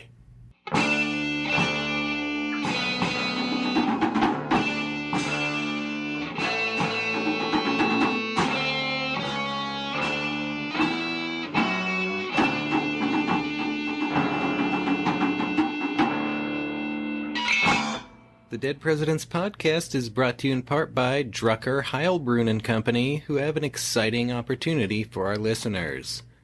Beeswax. Wanted 20,000 pounds of beeswax, for which we will pay 25 cents per pound. Boy, Jim, can you factor that out in your brain? What would that be? 20,000 pounds at 25 cents a pound? Well, our sponsors, Drucker, Heilbrunn and Company, want to mind your beeswax. They stand ready and willing to drop up to $5,000 on beeswax, and you could be first in line to sell it to them. If you're like most of our listeners, you probably have tons of beeswax just lying around the house. Way more than you know what to do with, and most of it ends up going to waste. Not anymore. Now you can turn your extra beeswax into straight cash thanks to our sponsors, Drucker, Heilbrunn and Company. We're proud to be sponsored by Thomas Dunn, who publishes this important notice. This notice is to certify that my wife, Esther Dunn, has left my bed and board without just cause or provocation, and I hereby warn all persons against harboring or trusting her on my account, as I shall pay no debts of her contracting after this date. Dear Esther, I should not have advertised you, but I have suffered everything but death on your account. When you have a mind to change your tune and act different, I will do the same. Listeners, it's never easy for a husband to publicly denounce his absconding wife, but it sounds like Esther Dunn has it coming. Being married to her is such torture that Thomas would almost rather be dead. If Esther doesn't like having her name dragged through the mud before all the world right here on the Dead Presidents Podcast, well, she ought to consider mending her ways and treating Thomas with a modicum of respect. He stands ready to reciprocate, which is frankly more than we'd be willing to do in his unenviable place. That's a message from our sponsor, Thomas Dunn. Now a message from our sponsor, Madame Moore, female physician and astrologist. Madame Moore, Christian Jewess, practices lunar medicine for females. Future fate foretold by Egyptian astrology. Not only that, for married ladies, Madame Moore has the preventative. Visit her at number 304 East Fayette Street, no gentleman admitted. Madame Moore guarantees satisfaction or your fee returned, no humbug or trickery. Ladies, we know you've probably run into a lot of flim-flam out there when searching for a female physician and astrologist. Not anymore. Madame Moore is no con artist running some fly-by-night rookery. She is the real deal. She uses Egyptian astrology, which is by far the best out of all the astrologies. If you don't want your future fate to include pregnancy, Madame Moore's got the preventative. In fact, she's got it all. You've always been forced to choose between a Christian or a Jew. Madame Moore is both. And here's one fact about your future. Your days of being subjected to humbug and trickery are over. That's a message from our sponsor, Madame Moore, female physician and astrologist. And now, back to the show.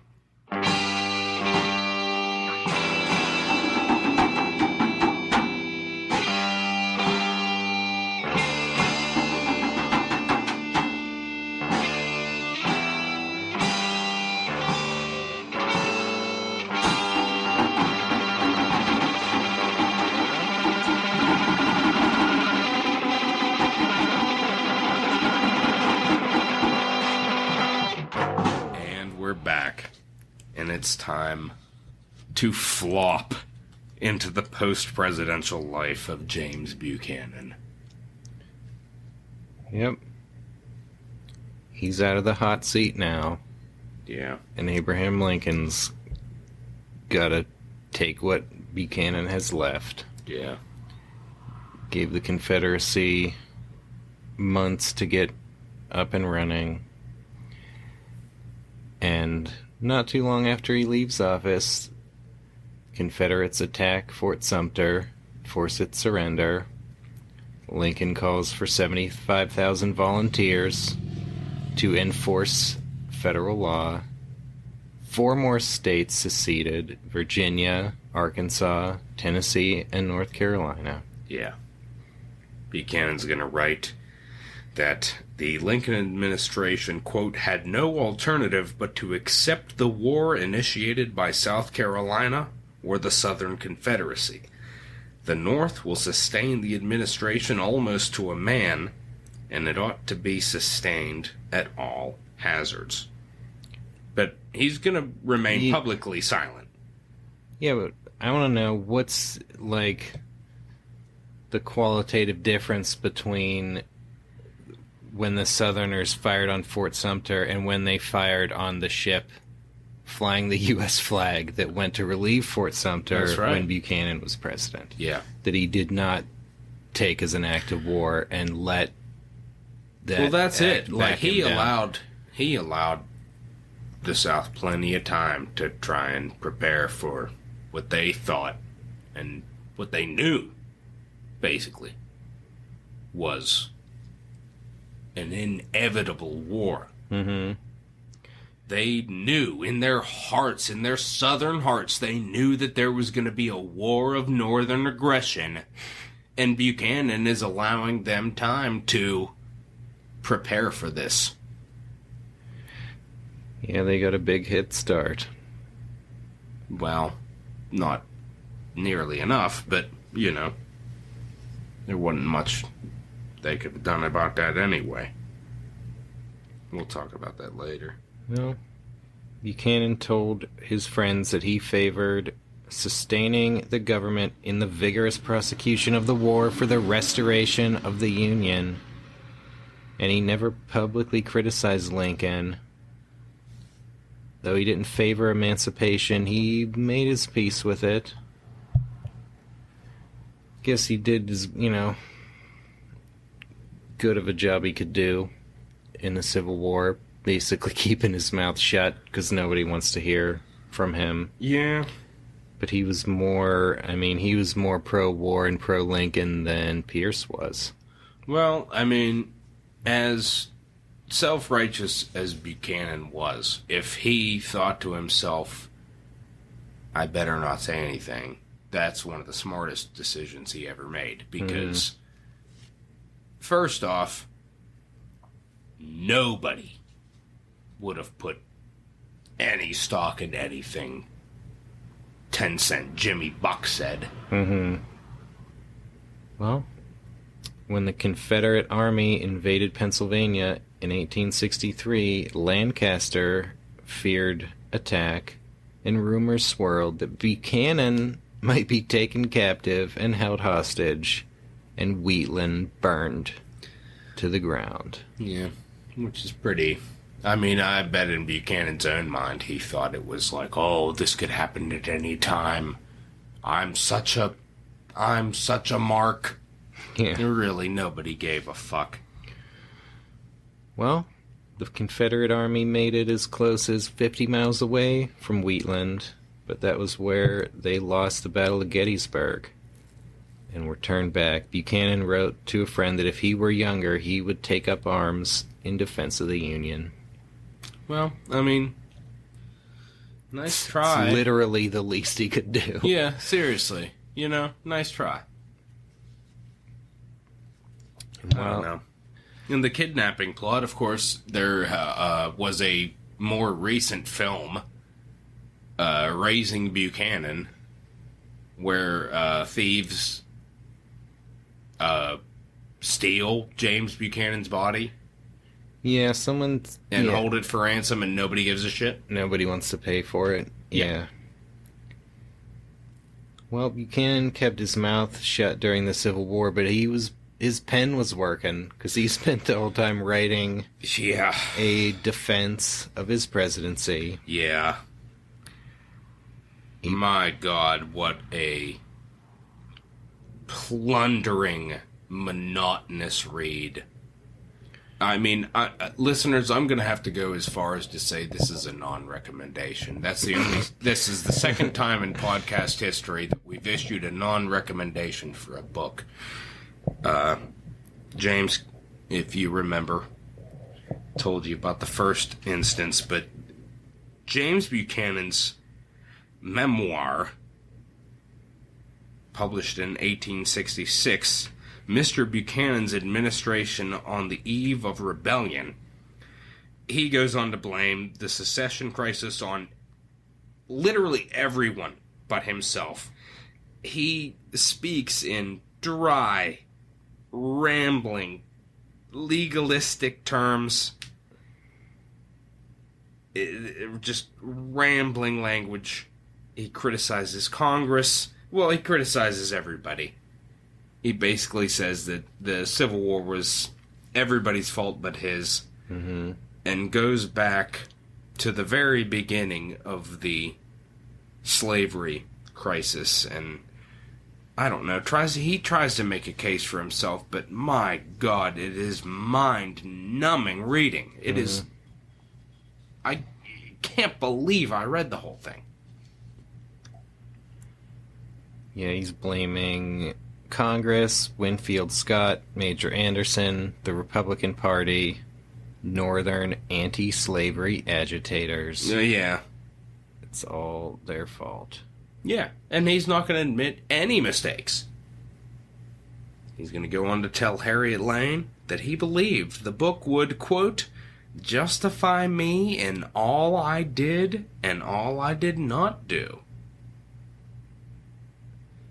He also predicted that history will vindicate my memory. Well, that has failed to happen, James. Yep. Dead Presidents Podcast is the final word. Yeah, that's it. I mean, we're objective as you history. could be. You know, we are objective as you could be, but James Buchanan is deserving of his place as the worst president in U.S. history. Yeah, I mean, we tried to say good things about Franklin Pierce as a person, and he was a shit some president. Sympathy for him, and I mean, other presidents like Millard Fillmore, he might be a little bit better than you would have thought, but Martin Van Buren, Martin Van Buren had a crappy presidency, but he was a super important figure, and that's like what we're trying to put forth is a whole lifespan look at these guys. We're not just judging the presidencies. You're getting a whole life look. Yeah, at but all of them. I mean, there's really little good to be said about Buchanan's presidency. I mean, I think he probably handled Utah in a pretty appropriate manner, but that just highlights how incompetent he was elsewhere. Yeah, he wouldn't give the Utah treatment to South Carolina. Yeah, I mean, it's really frustrating. He is just a frustratingly terrible president. And I don't think that there's any change in the future for it. I think that he's going to continue to stay. I mean, it would take some serious shit to take him from the bottom of the list. And I know that there's some listeners out there that probably think that a more recent administration might take the cake there, but I'm telling you right now, you've listened to this episode at this point, no, it wasn't that bad. It was bad, but it wasn't Buchanan bad. There's a difference. History will not vindicate Buchanan's memory, in my opinion. No. Now, I mean, I want to say I either read it or I saw it in one of the presidential documentaries I got. It was said that Buchanan bought slaves and freed them in the North on a regular basis during the latter portion of his presidency and post-presidency. I haven't seen it in enough places to say, like, oh yeah, that's definitely a thing. Mm-hmm. But based on the couple places that I've heard it, if that's true, good luck. But it's really, you know, it's not going to bail you out. No, and if that were the case, it would almost, like, highlight his slavery stances as a politician. It'd be one thing if he was just, like, ignorant as a northerner and be like, you know, I don't see slavery, so I don't recognize that it's wrong or bad or what the reality of it is. Well, and that was the thing with a lot of people in the North, is they didn't see slavery. Yeah. Most northerners had never come in contact with a slave. They didn't know. No. Yeah, and they didn't really care until Southerners tried to invade the North with the Fugitive Slave Act and invade the territories. But if Buchanan knows enough about slavery to want to buy slaves and free them, then he has to understand the underlying, you know, immorality of the Southern's position. Yeah. Well, he's not going to last too much longer after he releases his memoir. No. In May 1868, he caught a cold, which quickly worsened into pneumonia. On June 1st, 1868, he died of respiratory failure at Wheatland. His last words were, "O Lord God Almighty, as thou wilt."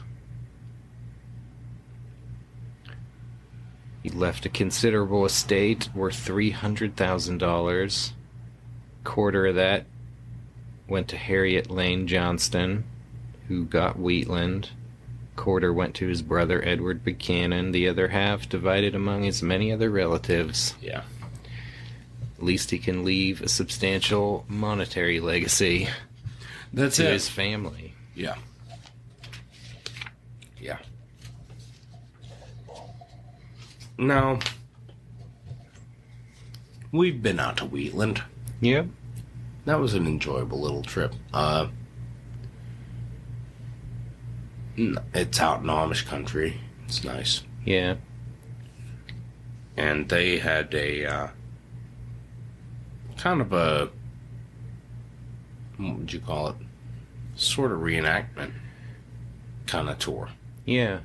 That was based around the time of 1863, I believe, and Buchanan's potential kidnapping, where he was kind of on alert, and they had a couple soldiers there. I think we were out there around the beginning of July, around the time the Battle of Gettysburg happened, because we also went to Gettysburg on that trip. That's right. And that was during the time that there was the, you know, scare in Lancaster, what happens if the Confederate Army shows up. Yeah.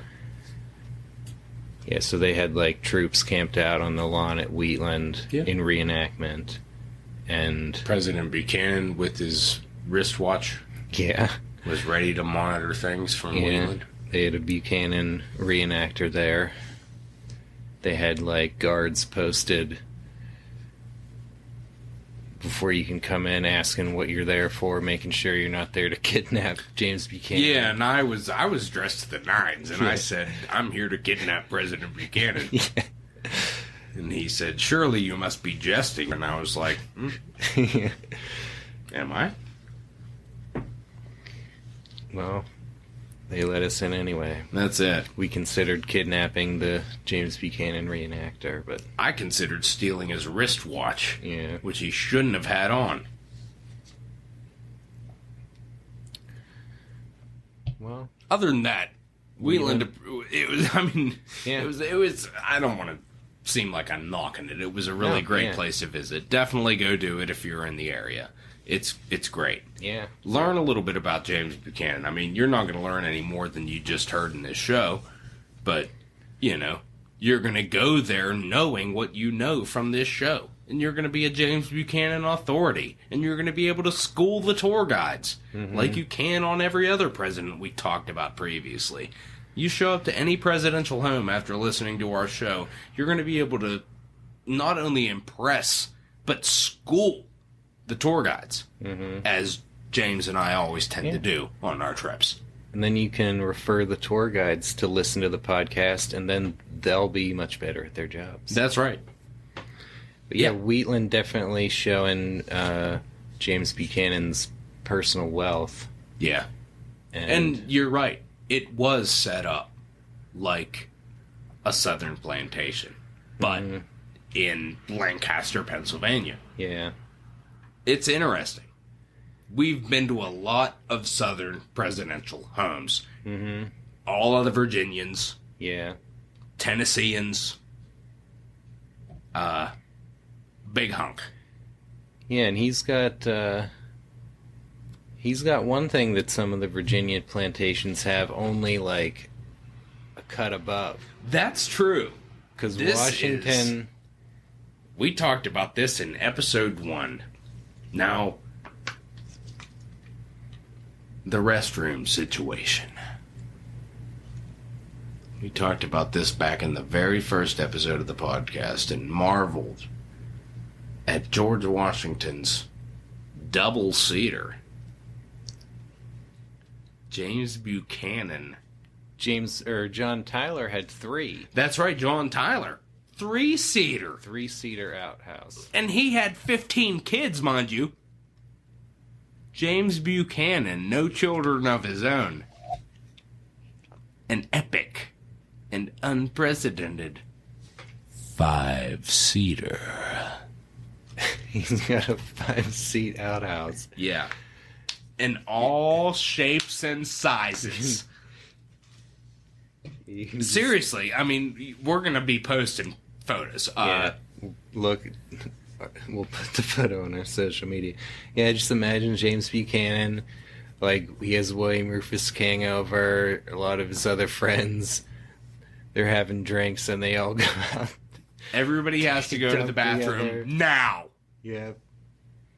Well, I mean, there's nothing. they don't have- there's no avoiding it. If it's like I have to go Yeah. now. if they don't have the Mississippi diarrhea cordial on hand, then they all gotta go. And now, and there's 5 spots, and you got your different sizes Yeah. for everybody. The front pieces for the girth. And you got like a pseudo normal, and then you got like kind of a normal and another normal one, and then you got like the kiddie sizes. Yeah. Look forward to a future episode. Top 5 seats in James Buchanan's outhouse. We'll see if maybe on a future visit to Wheatland they let us test them out. So Yeah. we can rank them. Yeah, we could actually authoritatively. rank them authoritatively and have a top 5 seats Yeah. in James Buchanan's outhouse. Wouldn't that be a spectacular top 5? Actually, it seems to me like it would be a shitty top 5. Well, that's going to bring us to some book recommendations here, as though you're going to need them after listening to the show. Philip Shriver Klein wrote the, I guess you could say, the definitive scholarly biography on James Buchanan. It's about as objective as you could get, but you're not going to come out of it a Buchanan fan. You also have Gary Bullard, who I mentioned. It's Bullard or Bullard. I don't know. I'm sorry. Who also wrote The Expatriation of Franklin Pierce. He wrote one called The Worst President on James Buchanan, and they're both great reads. Yeah. I mean, those are weekend reads. You know, they're about 180 pages a piece. Like, that's something you could bust out in a weekend. Mm-hmm. Yeah, I read the biography by Gene Baker in the American President series. It's a pretty, it's a relatively short one also. Well, the American President series, we've said before, it's concise but nice. Yeah. With the, there was the Millard Fillmore exception. That was the only other book that was a non-recommendation on our podcast. Yeah. Was the American President series on Millard Fillmore. Because it was just so... He didn't even seem like he wanted to be involved with it. Yeah. He wanted to be part of the series, but it was like he got stuck with it, and so it was like, fine. Kind of pissy. I think I also non-recommended that one James Monroe biography. Oh, that's right. That was far too pro Monroe. Yeah, that's right. The Harlow Unger book. So there have been 3 non-recommendations. Yeah, the Gene Baker one is pretty solidly anti-Buchanan, but in a fair way. One of her main points was that James Buchanan, a lot of people want to interpret him as weak and passive, but she pointed out how aggressive he was in other respects. Which is true. Before he drops the ball. One thing I heard about this one, I have not read the Gene Baker book, but this one is the one that I heard that really pushes for the fact that King and Buchanan were definitely gay lovers. No, that's not in this one. No? No, she didn't talk about that much, and I think one of the things is she suggests that he may have just been asexual. Okay. That must be a different one, because there are some books that push that. My apologies to Gene Baker. But then we mentioned earlier Thomas Balcerski's book, Bosom Friends, The Intimate World of James Buchanan and William Rufus King. That I read, that is also really good. This one pretty much probably the definitive study of the potential intimate relationship of those two. Basically coming out that there's no definitive evidence that they were gay. And of course there's not gonna be. Interpreting their relationship in, the context of the times. Well, yeah. I mean, people, look. You're looking, how many years before Oscar Wilde is this? And what a stink Oscar Wilde caused? Mm-hmm. I mean, come on now. If there was any truth at all behind this, Buchanan would have had it worse than Oscar Wilde. Are you kidding? Mm-hmm. He definitely would have. I don't think there's any question there. Yeah. Let's consider it.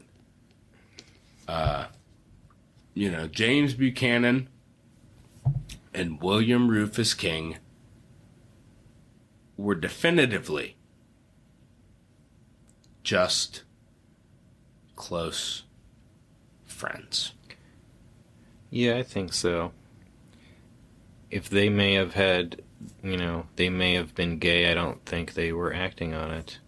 You gotta figure, they're living in these boarding houses with other congressmen who are also bachelors. If they were, sneaking into each other's rooms to, bang, people would know about it. Yeah, there's no way they wouldn't have. They lived in close quarters. We talked about in episode 14, Franklin Pierce locking himself in a room with another congressman's wife and on a Sunday morning, and it caused a huge ruckus, and everybody heard about it. Mm-hmm. And word spread, and it was like, oh, it was like a really funny prank. Yeah. But there are not going to be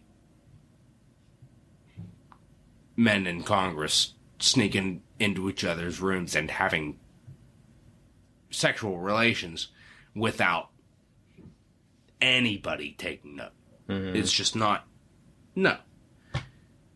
So, we at the Dead Presidents Podcast are here to say, definitively, James Buchanan and William Rufus King had a platonic relationship. Case closed.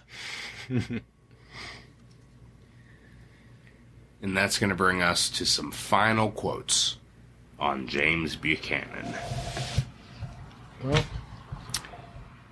you got the Republican Party platform in 1860 saying the present Democratic administration has far exceeded our worst apprehensions in its measureless subserviency to the execrations of a sectional interest, as especially evinced in its desperate exertions to force the infamous Lecompton Constitution upon the protesting people of Kansas, and in construing the personal relations between master and servant to involve an unqualified property in persons. Yeah.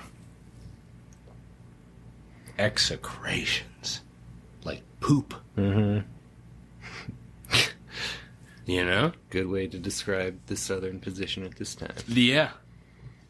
For real. You got George Ticknor Curtis in 1883 saying, quote, "In the course of a long, useful, and consistent life filled with exercise of talents of a fine order and uniform ability, he had made the constitution of his country the object of his deepest affection, the constant guide of all his public acts." I think that's an early biographer. Not easy to find positive quotations. No, really, it's not. Yeah, he didn't have many defenders after his presidency. No. You got Montgomery Blair, Lincoln's Postmaster General, saying in 1861, he said, "In 1860, the rebels were encouraged by the contempt they felt for the incumbent of the presidency. Mr. Buchanan's policy had, I think, rendered collision inevitable, and a continuance of that policy will not only bring it about, but will go far to produce a permanent division of the Union." And then, as I've mentioned before, Philip Shriver Klein, who wrote the, I would say, definitive Buchanan scholarly biography, way back in 1962, unfortunately for him, surpassed by this episode of the Dead Presidents Podcast. He said, quote, "Buchanan assumed leadership when an unprecedented wave of angry passion was sweeping over the nation.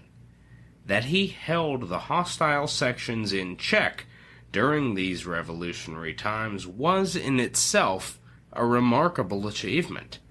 His weaknesses in the stormy years of his presidency were magnified by enraged partisans of both the North and South.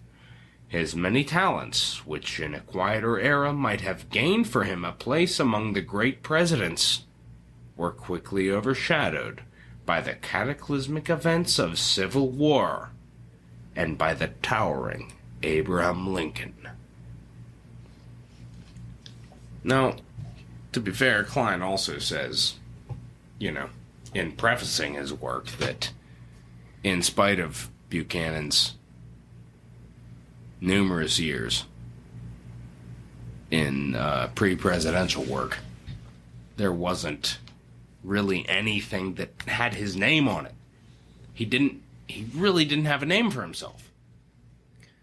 Most people, they had their names attached to a bill or a law that got signed as something that they'd worked towards and made a name for themselves speaking out against.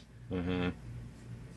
And it seems like in Buchanan's case, he didn't really have that. Yeah, he was just like a really good political operator. like a big party man. Yeah. He'd been in the state legislature, the House, the Senate, ambassador to Russia, Britain, Secretary of State. But he was just kind of there. Yeah. Yeah. So, thus concludes James Buchanan. One that we would say here at the Dead Presidents Podcast is fully deserving of his rank as the worst president in U.S. history. We've been as objective as we could. I think we've done it better than anybody else has done it in bringing James Buchanan to life for everybody. But when you're talking warts and all, and there's way more warts to focus on, Yep. it's hard to try and elevate him. And I don't feel that, I mean, Ann Coleman, that was tragic. Yeah, that's too bad. But that was on him. That wasn't a Pierce level tragedy. No. Buchanan, I think, deserves his spot. And I do not feel he will be vindicated by history. If anything, he'll be vindicated through song. Yep. By your favorite band and ours, the Constitutionalists, who have come up with really a fantastic chord structure here to sum up the life of our 15th president, James Buchanan. Here are the Constitutionalists with James Buchanan. You've been listening to the Dead Presidents Podcast. I'm Stephen Lincoln Douglas. I'm James J. Hamilton. Signing off until next time. Thanks for listening.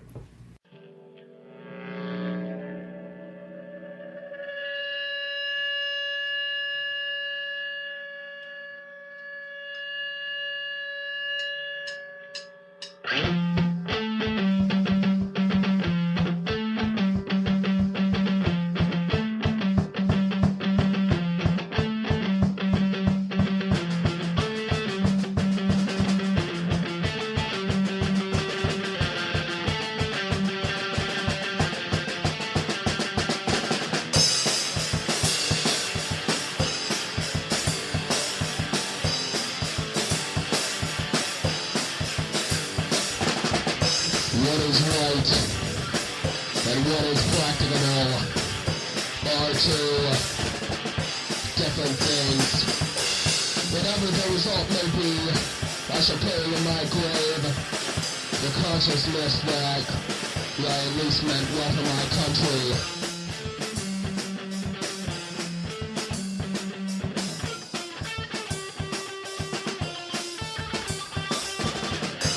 Now solitary and alone, having no companion in the house with me.